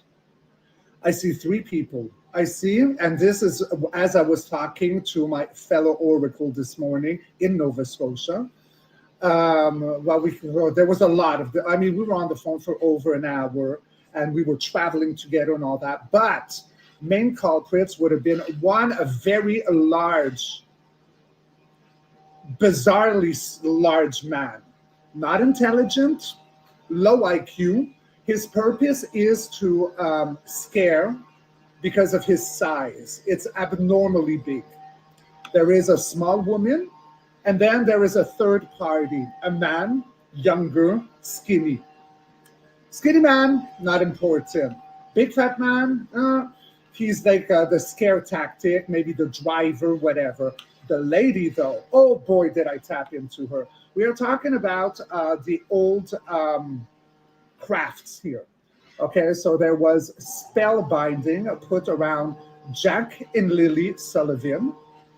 And as I was going in with my new sister, beloved Sharon, I was able to see the spider web, okay? I'm so sorry someone's cutting grass. Let's go on, right? It was like a weaving, a binding, but as we were going through, like I felt tips, like, nope, we're gonna go through this.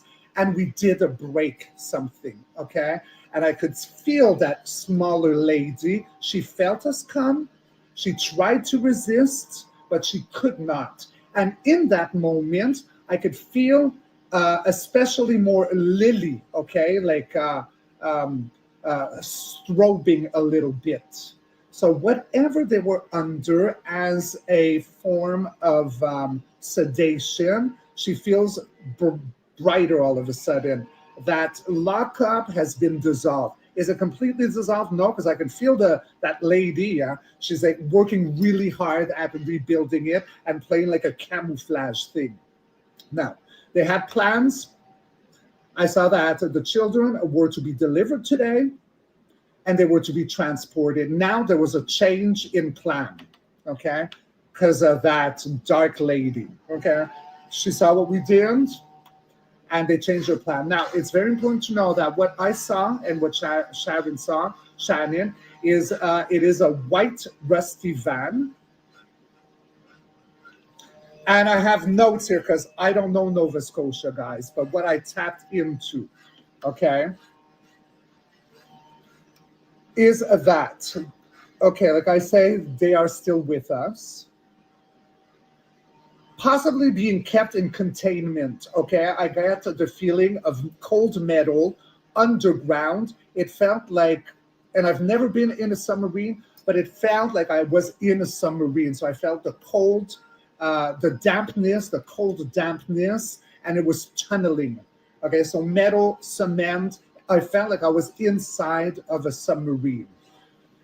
So where we are locating, okay, around Halifax, is anything that feels like a submarine, a hangar, a shipyard, and it felt like around Shearwater Heliport, Halifax Harbor. Yeah, that woman is cloaking them physically.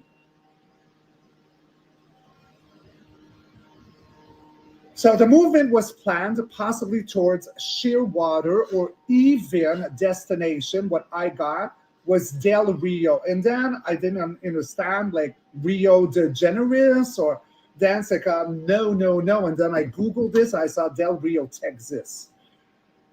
There's water there. Okay, so this seems to be where the movement was planning. But as I was helping to locate with Sharon, this disrupted the energy field. So what I am here, my beloved Fanny, because I know many of you out there are just as gifted as I am. We got light.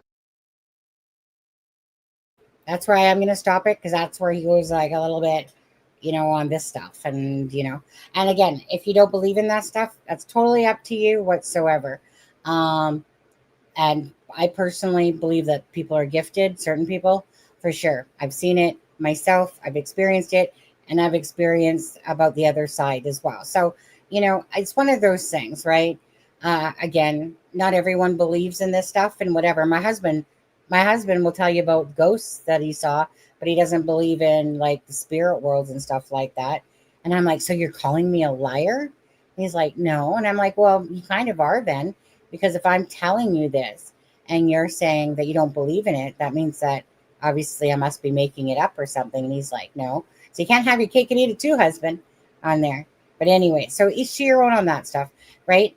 People will drop off watching this because of stuff like this, because it's not their cup of tea. That's perfectly fine. Respect to that. Not everyone, like I said, maybe it's against their religion and stuff like that. But mind you, if everyone's from God, then I don't know how that can be a religious thing per se. Huh. But anyways, yes, she was going on. But wasn't he saying, though, pretty much like about really what Sloan had said, and that's why I was just actually showing it, because Sharon sent it to me, and I was like, oh, dang, like that's pretty darn close. But anyway, and I know people have seen this before, but I guess I'll play it anyway. Stop screen. So thank you to the person that shared this with me on my email as well. So obviously this is Malaya's YouTube channel here. And it, just so you know, Malaya Brooks, 16 subscribers, about me. So I might as well just play out. This will give you a sense of her tone, perhaps, to the interview, right? I mean, at the end of the day, you still want to be fair at whatever your opinions are. So it could be absolutely different than mine. But anyways, we'll play this. It's more of like an about me video. So that, I don't know, because since I'm getting into this YouTube thing, I just thought it'd be more appropriate to know about me. So yeah, so things that you should know about me is that I'm tattoo addicted. I love tattoos, and I don't plan on having too many tattoos, but I just want quite a few. Same, Susie. I have quite a few animals. I don't know the number at the moment, but I will tell you their names and what kind of animal they are. A horse. It's a Percheron horse, and her name is Raven. I used to have another horse, and he was an Appaloosa, but he had to get put down. His name was Dandy. Now I plan on getting a tattoo that resembles him. Also, I have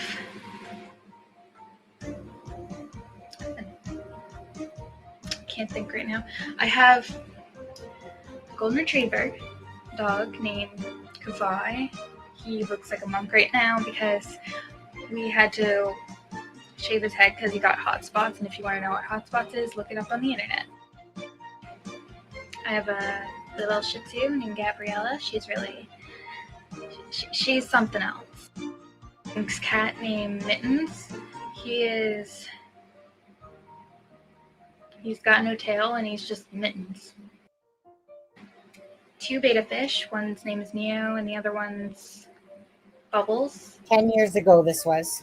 And that's basically all the animals I have, but I really want more, and I'm really sweaty right now because it's just so hot. It's a hot day. Horseback ride, but I had to quit because my back problems would not go away. Raven, when I first rode her when she was green, I got bucked off, and forever now I have back problems. Also, I like dream catchers, and like my favorite animal is wolves. I love animals, all kinds, but my most favorite animal is a wolf. And if I could get a husky dog, they resemble wolves, I would. But I'm only 16, can't happen. So I like hair extensions. I'm actually wearing them right now. They're like this blue color. I don't know what color this blue would be, like cobalt blue. Yeah. And I like Wiccan stuff, like that sorcery weirdness. Oh, it's not weird. It's actually really cool. Like, I don't know. I really like it. And like, I like fantasy novels. Like, I'm reading Alison Noel's Soul Seeker novels right now. I'm just at her last Soul Seeker book, Horizon, and I plan on getting more. And to dance when I'm really hyper, I can get really, really hyper, and I'm just like, woo. There would probably be a video, at least me being hyper. I don't know. It happens. It happens. And I'm really shaky with my hand because I don't have a tripod or anything. My last thing about me, I'm a Canadian. Yeah. I have about me for now. I guess maybe in future videos you could like maybe see more of my personality. I'm not really normally this boring, but I'm kind of, my arms are really tired and I'm just boring right now.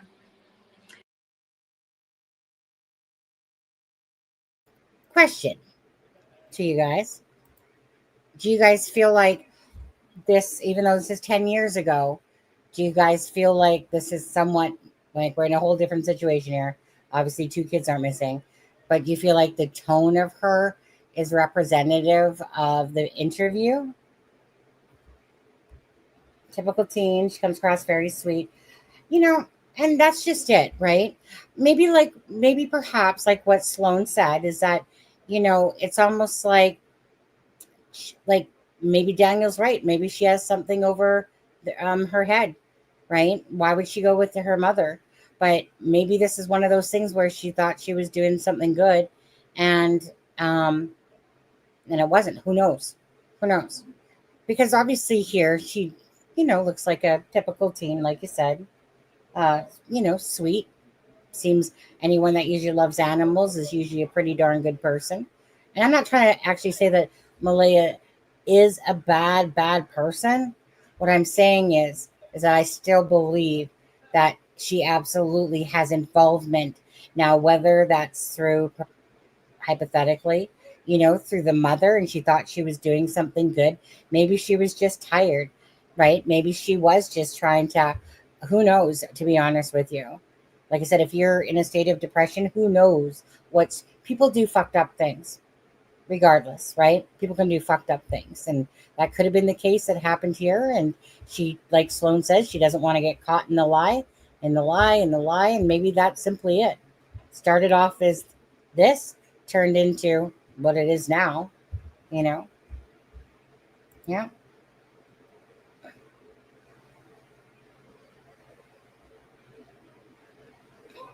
Well, that's just it, right? I mean, this is 10 years ago. We don't know about Malaya's life or Daniel's life per se, besides of what Daniel has put out there. And then let's see, did she have any more on that one? Or is this it?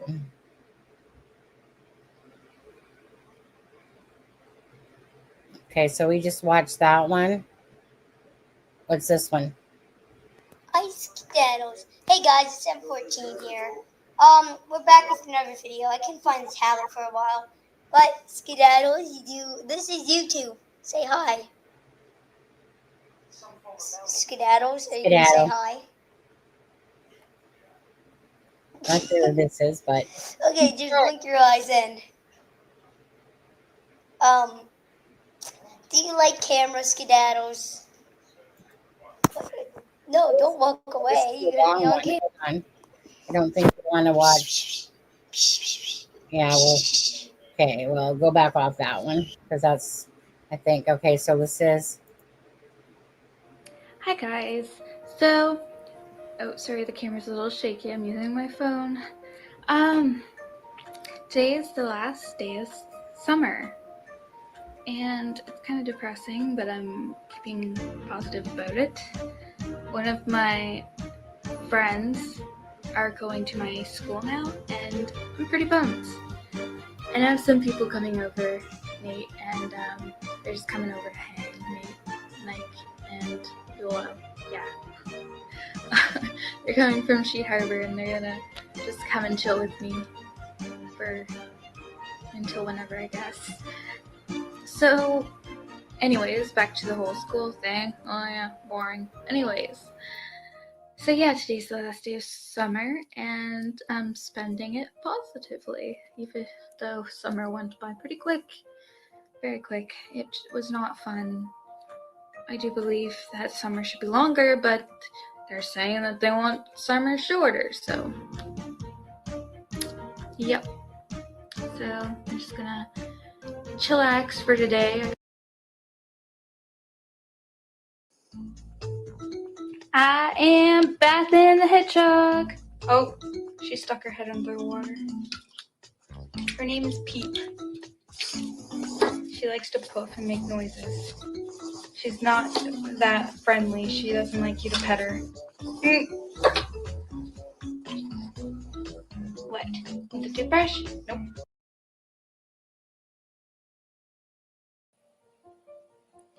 Hi guys, I am here doing another video of my experience at the exhibition. Yay! Okay, so I just got back from digging in my garden and I cleaned it up a little. Yeah, you don't really need to know that. Anyway, so the experience at the exhibition, well, let's just say I went on to the zipper for the first time. That's me. I'm not much of a person to go on crazy rides like that, but I did. And it was amazing, but freaking scary at the same time. I was like screaming my head off and hiding my face like a hedgehog. So me and my friend made pancakes, and it turned out very well.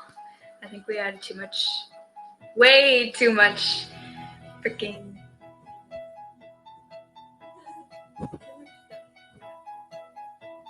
too much stuff. That's not a pancake! It looks so weird, and it tastes so weird, and it's gooey on the inside, and we started eating them because we had nothing else to do. We had nothing else to eat. I can only take so many minutes of that, to be honest with you. I did not post any links. I see a girl, her mother, narcissist, and had control over her.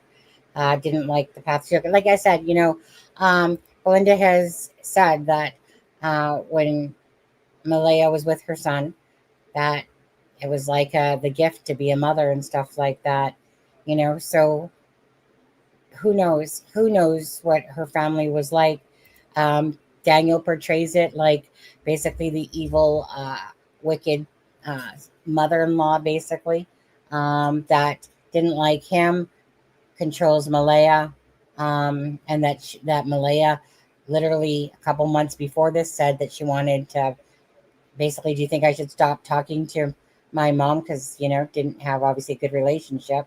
Why is that? There's another thing that she said, which we'll say it in a nicer manner like we did on the video yesterday, is that she didn't feel like her kids were safe around a certain person, and it's not the mother, okay? It's not Malaya's mother. But again, who knows what was going on in that household? Who knows if Daniel's right and her mom had something over her, or said, like, I got Jack and Lily, get your freaking out. So my thing is this: the children aren't going to scream if they know who the individual is that's taking them away, right? At all. I'm sure there's probably, I wouldn't doubt it, if there's some toys of Jack's that are missing as well. Besides Lily's backpack, there's probably some items in that backpack perhaps as well. I need to get some more water. It's freaking hot still. But we don't, like I said, it's just speculation at this point. But again, like I said, for me, I don't know. The writing on the wall seems kind of clear to me with where I'm at this moment. So unless something wants to deter me from what I feel like has happened here, just too many strange things on Malaya's side. And maybe, at the end of the day, there's a story being told in the morning, regardless, by the two of them, right? Something happened to Jack and Lily. They're not in the darn woods, right? Chances of a random abduction seem so far more out of there. I wouldn't say that if it was in an area that was actually populated. But I just don't believe that these children decided to go against all odds, like Sebastian Rogers, go against all odds, do everything that they didn't do. And then all of a sudden, on top of that, they get abducted by some random stranger that just happens to drive by and go, ooh, little kitties. No, I'm not seeing that at all. I absolutely see family involvement here.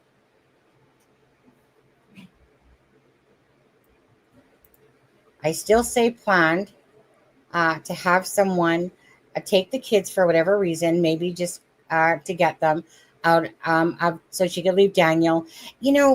This almost seems to be possibly the plan here. And Daniel, like what Sloan said, just is being, used sideways in a sense, like as if he's a scapegoat.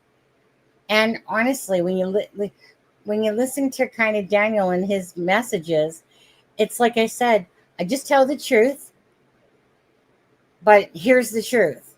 Basically to say, like, Malaya didn't do shit. All she cared about was Meadow. Pushed Lily and Jack to the side, blah, blah, blah. Maybe their relationship was sour. Maybe there was a guy on the other side that she was connected. Who knows, right? You never know when it comes to this shit. Maybe that was the thing. Maybe this was you have to remember that people do stuff and they never imagine that it's going to explode because they're naive and stupid, right? But that's it. It could have been something like that seemed like a okay plan perhaps at the time. And then it morphed into this national thing. And I believe Sloan when she says she doesn't want to get caught. She doesn't want to get caught in a lie. That she was lying and she didn't want to get caught. Because, again, if I'm going to believe anyone between the two of these, I'm going to believe Daniel before I ever believe Malaya. Because everything she says from the interview to what she did to Daniel, to all of a sudden, I don't think it's this big protection thing. Again, these, they don't owe us anything, but come on now. She's literally hidden pretty much from everything to do with her kids. She's not even using her Facebook. She has her Facebook up and she can't post shit all about her own damn kids. Like, turn comments off or whatever. So you don't have comments on your thing. But you're literally not doing these things. So you make plans with your cousin. Cousin verifies this, right? That baby Meadow, mom says one thing to her, this mother that she loves so much apparently, and she's gone. Never to be heard from again. You don't think there's no tears from the mother, according to Daniel, right? According to Logan as well, where Logan's saying, like, my dad was bawling, right? And you don't get no emotions, according to Daniel, from Malaya, from Janie. Well, so all of that is just a bunch of bullshit from all those people? Or is the bullshit coming from on the side of Malaya? It just seems like if I was looking at it evenly, and if I had to go with who I thought was telling the most truth, it's definitely Daniel, because he's representing to me still. He is representing Oh, that's my husband. One second. Oh, actually, I'm going to play something for you all. So my husband's going to bring me food. One sec.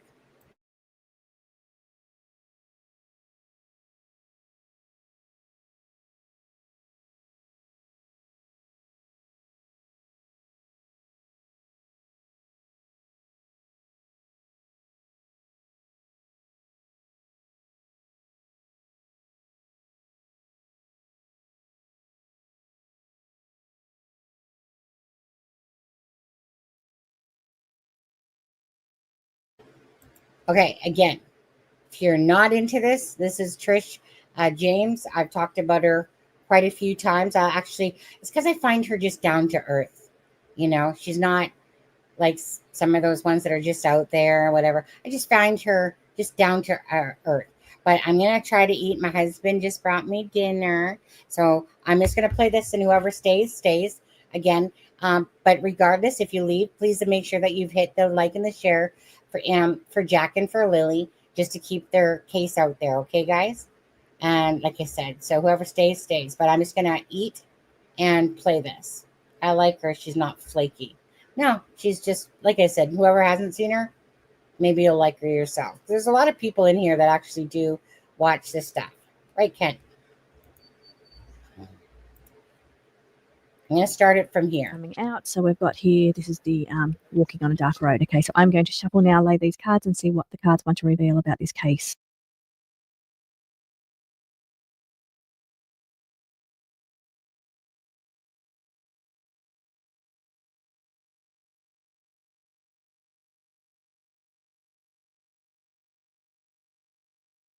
Back. Let's do our first initial overview of what the cards are saying, what they mean, and then I'll go a little bit deeper with the layout of the cards here. So first of all, we've got rumours behind the scenes. So there is a lot of rumours in this case for sure. I said that in one of the other readings that I did. There's definitely a lot of things that are rumours. Now we're getting different family members coming forward on the internet. This is family members of the paternal father. We've got family members of the mother's energy. There's a lot of back and forth going on here, but there is a lot of rumours here as well. One of the other things that speaking of rumours, I think it's the paternal's father's aunt mentioned Halifax Lake. So that was one thing that I did want to look at because I get water every time. So that was one of the questions that I did want to look at. So thank you for reminding me there. Okay, so lots of rumours in this case now. Very clearly we can see down here, body is hidden near water. So we've got the water card once again. Body is hidden near water. Okay, then we have the stalker being watched, a web of lies, and the payback wheel of fortune. Okay, so with this line here, I'm feeling this could be family members being watched. So investigators looking at the whole scenario here, watching all of the family members. They're watching what's going on with the social media and different family members. They're aware of all of that. So they're watching this and they are trying to work their way through this web of lies. So we've got this web of lies in the center. So around, again, that's what I'm getting with this case. So a lot is going on here. Now it's almost like people are feeding lies into this case on purpose to cloud the energy. I did see when I first tapped in an umbrella of cloud, a cloud above of an umbrella. Symbolically, I can see now that that means clouding the whole energy of this case with lies. So making it difficult to wade through, and that's what the energy feels like, really difficult to make your way through. And having a look at this cloud vision that they gave me, it was like umbrella, like the whole case is covered by an umbrella of a dark, thick cloud. So it makes it difficult to wade your way through that case. Now, this is spiritually as well as physically. So when we're looking at investigators like working their way through the lies that are going on in this case, they're aware of the whole web, what's going on with the internet. I've got to say that with the website. So they're familiar with, they're looking into in the background of all the cases.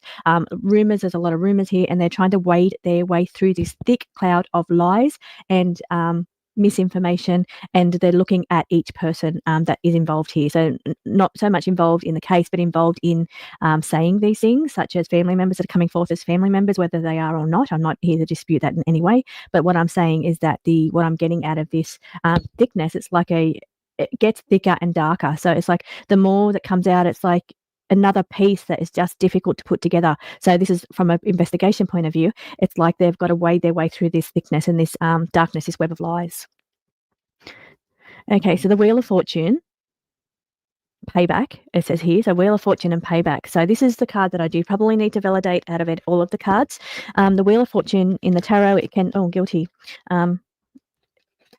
Okay, so thank you. That was very quick that came out then. So what I'm getting out of the Wheel of Fortune, what I was thinking was that the case turns around. So we get a I don't know if it's a breakthrough, but a turning point is what I'm going to say, a turning point in this case. A turning point that could lead to a conviction or it could lead to an arrest. I'm hearing these things coming through now. So it's like we're getting to a turning point in the case right now. I feel it's to do with them looking, the investigators looking at the whole scenario, wading their way through this thickness of lies and rumors, and they're looking at each scenario, and I think there becomes a turning point. There's a turning point coming up which could show guilty. We've got the guilty card because I wasn't quite sure where it's turning, because I see the Wheel of Fortune and I started to say what Wheel of Fortune is. It's when your fate turns. It's when it goes from one thing to another. The situation can flip on its head, or upside down. It can flip from one thing to another. So it's like a flipping of the story or the narrative even is what I'm getting, but it's like it feels more like a breakthrough. So where we've got all this thick energy, this web of lies, this rumors, this dark cloud, the vision that they gave me, it becomes more like something happens that flips this, and the wheel flips in order for them to recognize where guilty parties lie, is what I'm feeling with this energy over here. Now, down the bottom, I've got to read before I get to this line over here because you can see quite clearly here this card is mother figure. So down the bottom it says drugs, alcohol or blood. And a crime of passion or desire. Now, crime of passion, I always equate to, that can be like heated emotions, and I do feel this energy is chaotic, leading into the children missing. There's chaotic energy going around, and we have like a crime of passion or desire sitting next to drugs and alcohol. So that's quite a not a good mix. It's sitting below the mother energy there. So mother energy. Now, it says crime of opportunity. So an opportunity, interesting. We've got mother, crime of opportunity, crime of passion or desire, mother in the middle. So I'm just going to leave that there. As I said, I don't like to make accusations, but I just want to show you what the cards say. But there's also alcohol, drugs, or blood there. So, okay, let me just tap in one more time because sometimes I think I pull the cards away too quickly. I just want to see if there's any other thing that I can pull out of this reading with this energy. So as always with this case, I'm always getting hidden. I'm always getting water. I'm getting now that there is maybe a turning point. We're looking at guilt here. And it's like it's been difficult. It's been challenging. I'm feeling with this web of lies and these rumors and this dark cloud. It's been quite a really challenging case to get, to make a breakthrough. It's like really challenging. And that's what and even the energy tapping in, is showing me how difficult this case is. There's a lot here that doesn't make sense, but it's showing me the difficulty of this case. And it's almost like you've really got to be on your A game from an investigation point of view to really crack any part of this, to make headway here. It's like really having to be determined to make a breakthrough here. And I'm just going off the energy that I had to do going in. I feel it surrounds the whole energy of the case. So it's like, you've just got to be really on your A game here. It's quite there's challenges involved here with this case. There's definitely challenges, maybe challenges that don't appear in all cases, but there's some challenges here. But it shows that there's going to be a flipping of the wheel of fortune to show maybe a little breakthrough or maybe information. Maybe somebody flips. That could be a thing too, flipping, because I thought I saw a card, somebody wanting to talk. Okay, let's move on. Now, I don't know if that came out in when I did the tap-in reading before I hit the record button. I just wanted to make sure I was reading on the right case. So I'm going to pull a spread now let's do the information that came out around the Halifax. I'm just going to make this a very simple spread here. Halifax Lake, somebody said looking for, I just saw the death card then too. So Halifax Lake, and you can see the death card sitting right there. Okay, I need to focus. So mother sitting on the bottom. We've got checking the timing around what's being given. DNA evidence. Looking at DNA evidence. Missing. These are really, really interesting cards here. Family connection. Social media. So there's some really active cards that are jumping. Now, I didn't get a chance to pose this question, so it's not about the question I was trying to ask because the cards just started jumping before I got to that. So right here we're seeing mother, family connection, DNA, lineage, missing person, but check the timing. There's something going on with the timing. Also looking at social media, the family members on social media. So repeat offender and unaware of the surroundings over here in the corner. So let me just, and rumors, lots of rumors around certain situations. So I just want you to make you aware of these cards that came out. They're asking me to jump to the other question that I had instead of the Halifax. So I'm going to put these ones back, even though I feel that these cards are connected to the other question, which was what Daniel said about stepfather. Not sure what's going on in chat there, but please knock it off. Okay, be respectful to each other and your opinions. No slagging each other, please. Okay, so whoever started being rude first or whatever, you guys, nah. I don't care who you are. I'll just simply get rid of you out of here. Okay, capiche? Thanks. And yeah, so I'm just going to say that because I only seen a bit of the conversation. And then I seen someone say to Mr. Hemi or something, be respectful. Exactly. Okay, it's a respectful channel. And no people that slag each other and stuff like that. Have your opinions. And if your opinions don't align with somebody else's, too bad. Simple as that. It's either that or leave. Good? Good? All right. Father Daniel said about concerned about Mother Malia's mental health. We need to be looking outside around her, like that. I'm not sure if that's the exact words he said, but it was something around that area. And now we've got mother, we've got family connections or connections around her. See the round ring there? So connections around her. So for missing information, evidence, or searching, putting our attention that way. Now, there is something going on with the timing. We need to be taking a look at the timing there. There's issues around timing. There's also something around DNA evidence here. So whether they're going to find something around DNA evidence to do with their searching, or we're looking for a lineage with the DNA, or we're looking at something to do with DNA. Let me just try and pull that information in a little bit better there. Okay, so we're looking here at something around DNA evidence.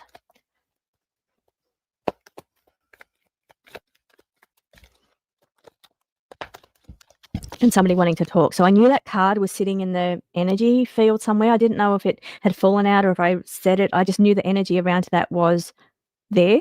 But it feels like there's family members talking. Now, what I'm getting across with here is that this line here feels to be like paternal father family talking on the internet is what's going on here. It's also family talking, stepfather Daniel's side. Now, I don't know how much of Mother Malia's family are talking. I haven't seen any evidence or any information about that.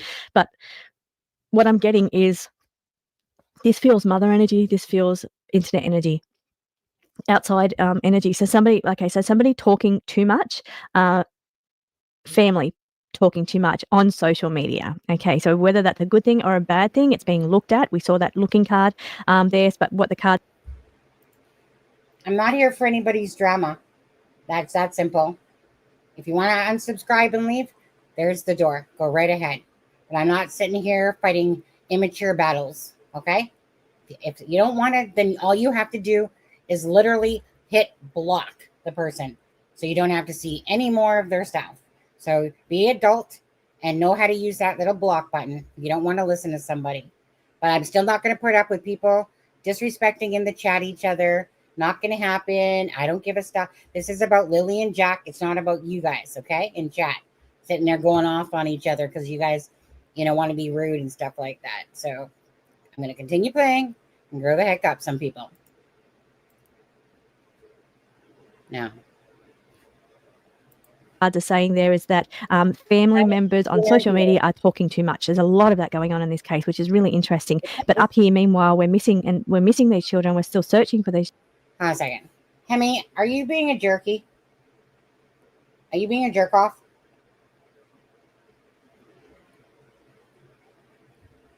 Okay, no more warnings on there. It's up to you if you want to leave, native girl. But Hemi, you're going to get the boot. Bye-bye. Can't adult up? Then see you later. Gonna put up. Don't be sitting there insulting people. these children. We're looking for any DNA connection around this case, which again, it's another thing which makes this case very difficult because there's no even scent after the driveway. So now I did get a car or a vehicle in one of the readings, so indicating that there was something to do with a vehicle or a car, but they don't have any scent after the driveway. So there's a lot of, again, rumors, lies, weird information in. Yeah, don't be afraid to use that little iron fist a little bit if you have to. If people are being totally rude to somebody and they're just being totally ignorant, you know, give them a warning. If they do it again, they get their butt taken out of here. I don't care. This isn't about that stuff, right? This is about Lily and Jack and awareness, and that's what we're trying to do, and just have nice conversations in the chat room and that only. So please, Kent, and please, Sharon, if anybody starts being very disrespectful, just give them one warning and then boot their asses. Thank you. In this, but they're looking for the DNA evidence here, and that's what one of the difficult things of this case is that there doesn't seem to be any DNA outside of that. Whether or not they've found it in this search is one of my questions I want to get onto, and the timing. So definitely something going on with that timing as well. So let me see if I can get one of these questions out. I have the 3 questions. It's the Halifax, it is the surrounding the mother, given the words of stepfather Daniel, and the other question being lost. It'll come back.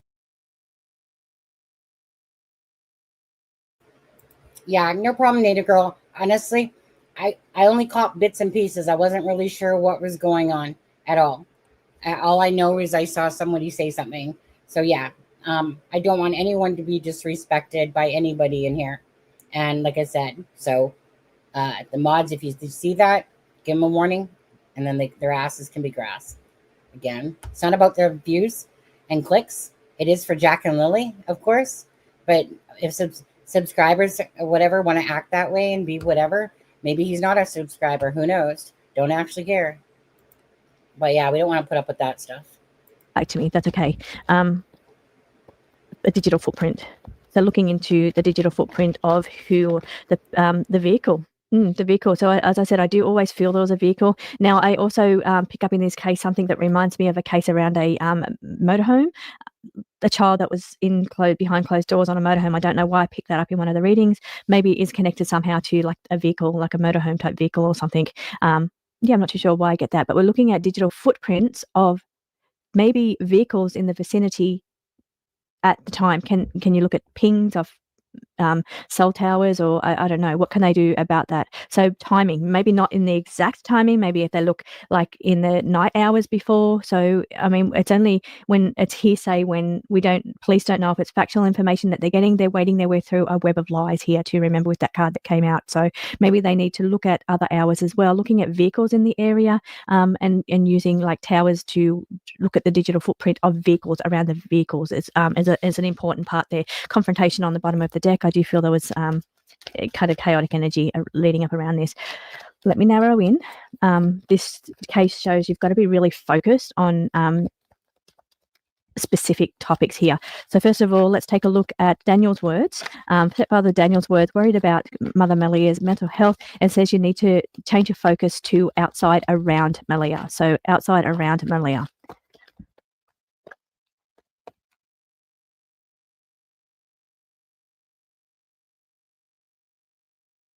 So looking outside around her energy, given that that's what the stepfather Daniel said, to look at her outside around her energy, not focus on her specifically. I'm seeing the lovers there, something about a relationship around her. Somebody knows too much and wants to talk. There is jealousy and cheating, or phone records, something about phone records. You say she's looking at a phone, or jealousy and cheating. And over here, water deeply involved. So again, we've got water. So water comes up every time. We've got the yes card. The sun means yes.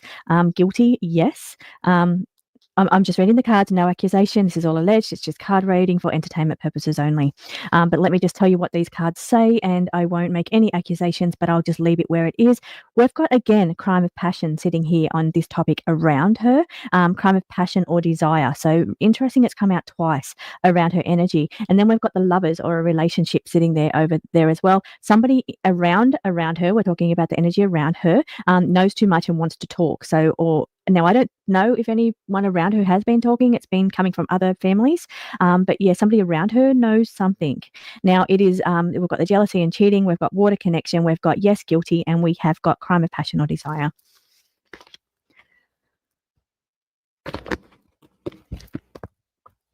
I've got the other question. I knew it would come back to me. We're looking at the investigation. So they're doing a search currently where the evidence, there you go. So the investigators, their investigation, where we're up to with it, they're looking at around the boot area. Now, what I want to do is looking for missing pieces. They're looking for missing information. Here we've got the devil card, the narcissist, torture, rage, energy around restrictions. It can be addictions. It can be heated energy, restraints.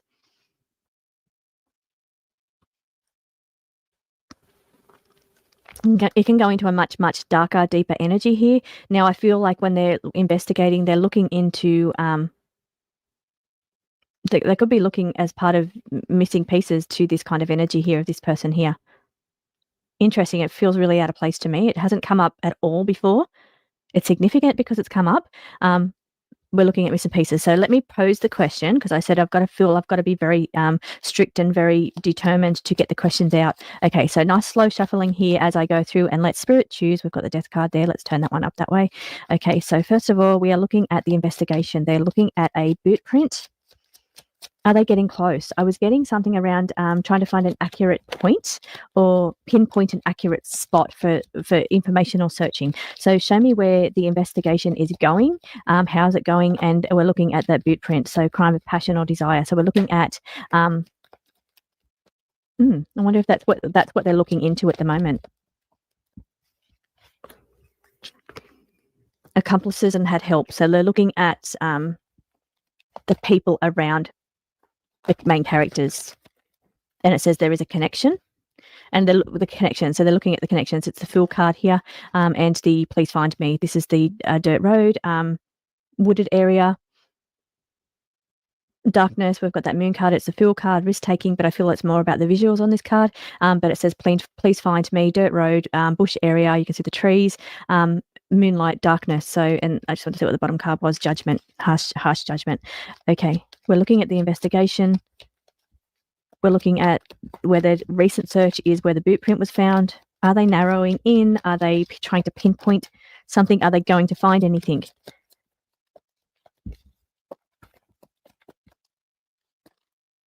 Evidence, clues. I'm going to take that because it was flipping. Okay, we'll take that. That's what we'll take. Please find me. So they're looking. They're looking into confrontations, and that's the thing too with this. The families are fighting. There's a lot of confrontation energy around this case. So this. Let's take a look at what we've got on the table here. Police are looking for clues, but they're looking at clues around being put in something. This says put in a room or a place. So put in something. So they're looking for clues about that. Now they're looking at a boot print around a gas pipeline. So where they put in something, put in a pipeline, put in somewhere. So they're looking, again, this star card is in the water. You can see the water around, so around water. But it says here they're looking for clues. That's where they're up to with the evidence. They're looking for the investigators looking at evidence around being put in something. Put in what? Let's ask. Up the top, heavy burdens or carried, accomplice had help. Heavy burdens to do on your own. So there's accomplice had help. So they're looking into that. They're looking at crimes of passion or desire around the situation. Or actually, we're looking now at the evidence and what the police are looking at or what the investigators are looking at. But there's a connection to that. It's come out 3 times in this reading. Okay, and here we've got the magician. So that's really kind of dark energy. And I feel there's a bit of dark energy in here. Now I'm moving along a little bit quicker because I want to get through, and I feel the energy shifting a little bit, which is why I'm probably going to have a look at this soft deck. Did I get everything that I wanted to ask? I'm going to have to leave it because I'm getting indications that I need to change over.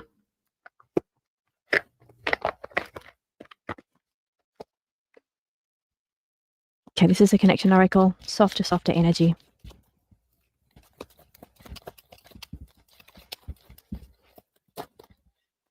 Okay, recovering and healing.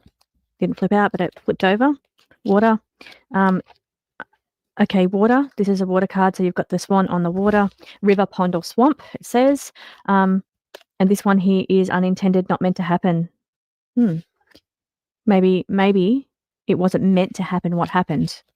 Unintended, not meant to happen. Water, swamp, river, body of water.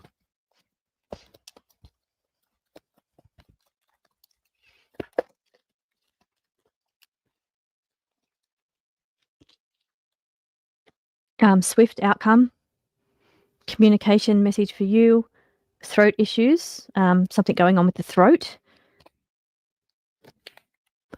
memories, reminisce, or dementia. So memories.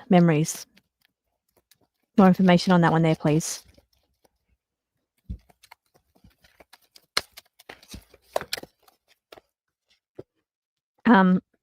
Vehicle, car ride, vehicle connected to reminiscing, people from the past, vehicle involved, it says, journey.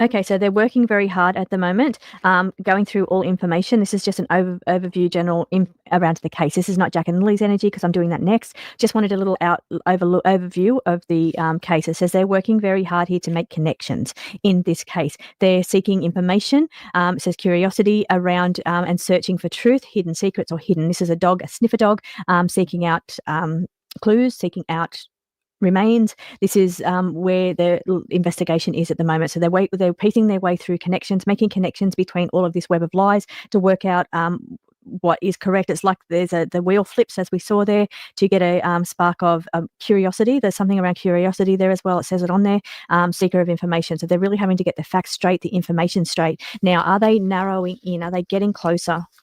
Let's just see what the cards have to say. Are they getting closer?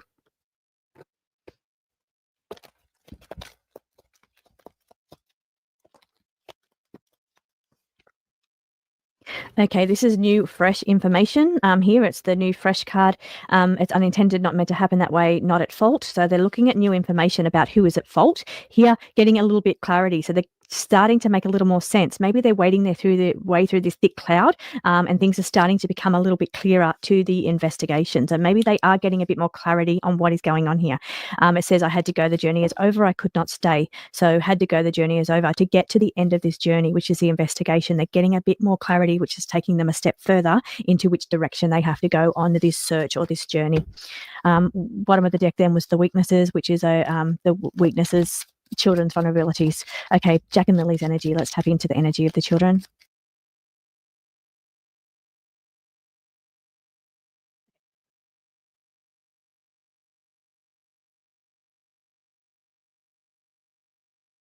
At the top we have thankful, they appreciate thoughtful gestures, they appreciate the attention, they appreciate all the help and assistance that they're getting. So that's the energy around them. They're appreciated and thankful, thoughtful gesture, assistance. They're thankful for all of the assistance. I didn't read that before, it was coming through anyway. So they are appreciative of all the assistance that is being received here. I am here to help you.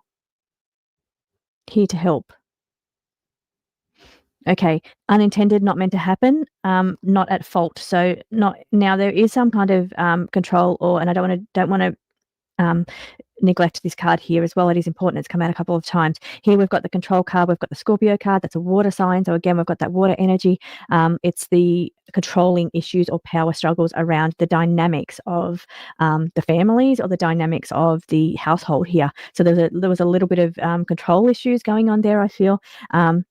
Now, it wasn't meant to happen the way that it did. So I think maybe there was a plan, but it didn't really happen the way it was meant to happen. We've got the dilemma.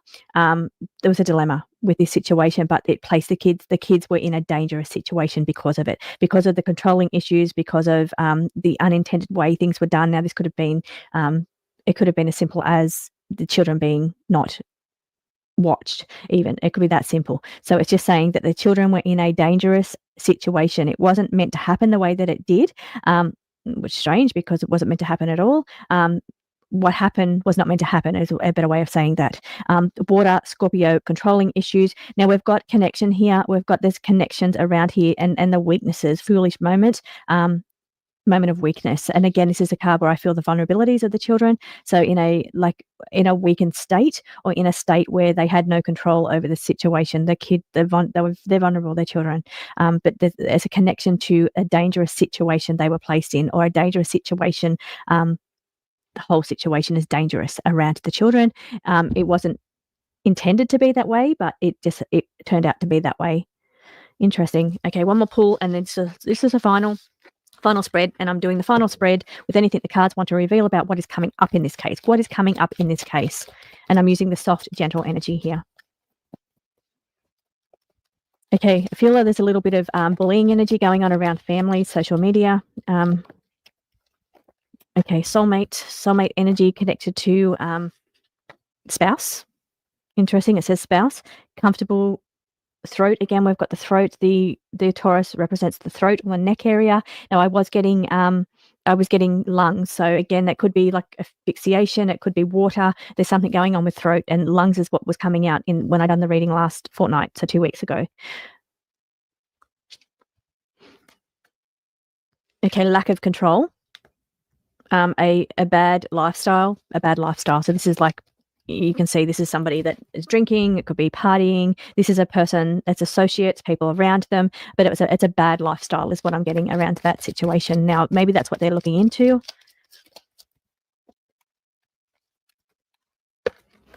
Affection, needing an embrace, hugs to you, feminine present. We're looking into feminine energy, the female energy here. Female energy, what do you want to say about female energy?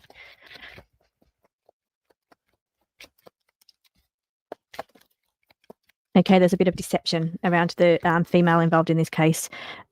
Water, it's an anchor, it's in water, but it does say held down, heavy burdens. I'm going to leave that there. Please read between the lines. Yeah, very interesting cards, and I'm pretty certain that this actually came in maybe the second reading that I done. So I'm going to leave that there. Yeah, hopefully that made sense. Hopefully there was something in that. Thank you so much for watching. Thank you for joining me. Don't forget to like and Oh, that was obviously Trish James, and I don't know, they're all on the same wavelength, perhaps. Besides that guy that I've never seen before. It's just because for me, I just deemed them. I didn't watch this one at all. I watched a few minutes of it, and then I was like, yeah, like right at the start, I kind of was like, kind of like saying the same things. So I was just kind of letting it play out and see. That's Trish James. If you like her, again, go subscribe to her. Perhaps I just like people that are realistic. That's my thing. I just like people that are, like I said, there's tons of these people out there. Some of them are gifted and others just aren't at all, but I just like anyone that there's people out there that I watch that I feel like they're doing it for a purpose of, that they feel like they're good at what they're doing. I think that they're shit myself personally. Not that their person is shit, but their read is shit. And then I just feel like then there's people that I come across where it's like I really look beyond. I look into the depth of the person. That's what I'm saying, And so Trish James, to me, has a very sweet, kind heart about her. I don't see her trying to be deceptive to us. The reason why she does do that with the deck is because she just doesn't want the read to be so long, so she fast forwards it. And again, I've watched her from the Nicola Bully case on there. Just a good person. When I see Sloane talking, again, just a direct, honest person. I'm very much attracted to just authentic personalities. Not to say that some of those other card readers might not be genuinely nice and stuff, but the ones that I personally choose, it's because they're resonating with me, whereas other readers might resonate with you. I just like to stay on the line of people that are more like a wholesome, and they're just telling it like it is. Or in Trisha's case, she's just very soft-spoken, not got all these, well, I shouldn't say that because she does have her little thing there, but some of them are just a joke. And I just can't be asked. So when I come across somebody that I personally like, or that seems to resonate with the cards more so and stuff, then they kind of stay on my radar, right? Kind of like Aphrodite and stuff like that. But anyways, yes, she does. Yeah. I mean, I think that, obviously, don't get me wrong. Obviously, she looks around the internet too. She obviously knows these messages that we put out are out there, right? It's not like she was really trying to hide that at the end of the day, but she's very fluent in what she's saying. And I just believe in her honesty of her read, knowing full well that, of course, you have to have some knowledge, to even probably read a case and stuff like that. Anyways, okay. She is nice, isn't she, Drippy? She's just a very kind soul, you can tell. Yes, don't come on and give me a blank screen so I have the X off the screen and come back in. Not sure why. Yeah, someone's playing. I personally, I have it where I pay to have no commercials. That's why you guys don't see any commercials in my shit. It's worth the money to not have commercials. Commercials suck ass. But anyways, but YouTube pays for ads. So people that get ads, you know what? Splurge once a month. Pay that $18 or whatever it is over there. It's so worth it to me. I can't stand commercials. Anyways, you guys, I am really tired. And I have to get up again tomorrow at 4:30 on there. And I'm really tired. I want to go sit in front of a fan because I'm hot. And yeah, that's it. So yeah, so take it what you will at the end of the day, right? No one's professing here to be so accurately 100% right on it. We don't know the answers, and we're just taking the information in. But I just feel like I said, Charmaine and I ended up trying to share with you guys as much information as we could, with having still boundaries of things not to show. Okay. Again, just take with it what you will, and whatever you determine your answer might be. All I know is it's about awareness for Lily and Jack, regardless. A grandmother that's just desperately trying to understand what happened to her grandbabies. I mean, you guys seen her face at the vigil. It's just because these are her grandbabies. We don't see Malaya out there fighting for her children and stuff like that. Whatever. You know what? Like I said, if there's karma to come around, it's going to come bite you in the ass for that. Right? To Belinda and to Daniel, to me, or, and anyone else that's speaking up a little bit, and say Logan, Daphne's a little bit there, good on you, to be honest. Good on you. If you really care about the kids, just keep fighting for them. Keep fighting and bring awareness. So hopefully, amen. Hopefully that we do get some breaking news. And if we do get somebody like around the 29th, I want all you naysayers to come back and you apologize and you go give for Sloan a big thank you. If that's the case, if something happens before the 29th, on there, and her read becomes kind of accurate, maybe it will shut some of the naysayers up that literally close their minds off. I never close my mind to anything. It's always very open, because I just believe that I always want all the information, and then I'll toss out the information I don't want. Anyways, Melody doesn't strike me as a fighter. No, not at all. Not at all. Anyways, like meaning a fighter, like not a fighter, but fight for what? Like, I could take that different ways, actually, to be honest with you.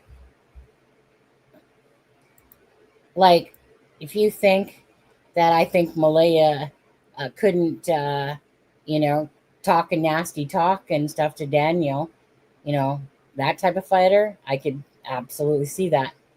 The sweet and innocent shit only goes so far. Nah, Malaya's not no innocent person.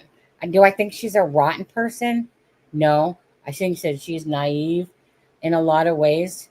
Do I think that Daniel's this abusive, person? I feel like they both have their moments, like everybody, and maybe Daniel had a lot of jealousy I mean, you can see that he's like drooling over Malaya all the time, regardless of what she does. Or maybe he's not like my husband. You know, he knows he can't control this. He knows he can't control this. No man can anymore. Anyways, you know what? I'm too tired to talk anymore, to be honest with you. You guys stay blessed. Thank you guys for your likes and your shares and for being here this evening. Again, it was just kind of a random live at whatever, and knowing full well there's no information, but let's just pray that we get information soon, and let's just keep the awareness out there. And I'm going to ask you personally, from Belinda's side, you know, please just whenever you think of Jack and Lily, think of Belinda, the one person that you know has nothing in the mix of this all, right? And that she's just, you know, been nice and kind enough to share information with us from the get-go. So thank you guys. You guys have a wonderful night. Appreciate you. I don't think I have any super chats or anything to show. But let me just make sure. I don't think there was. No, there's not. I don't see any. But anyways, stay blessed. Thank you guys. And now I gotta find my outro. Ready? Are you ready? Are you ready? Have a good night.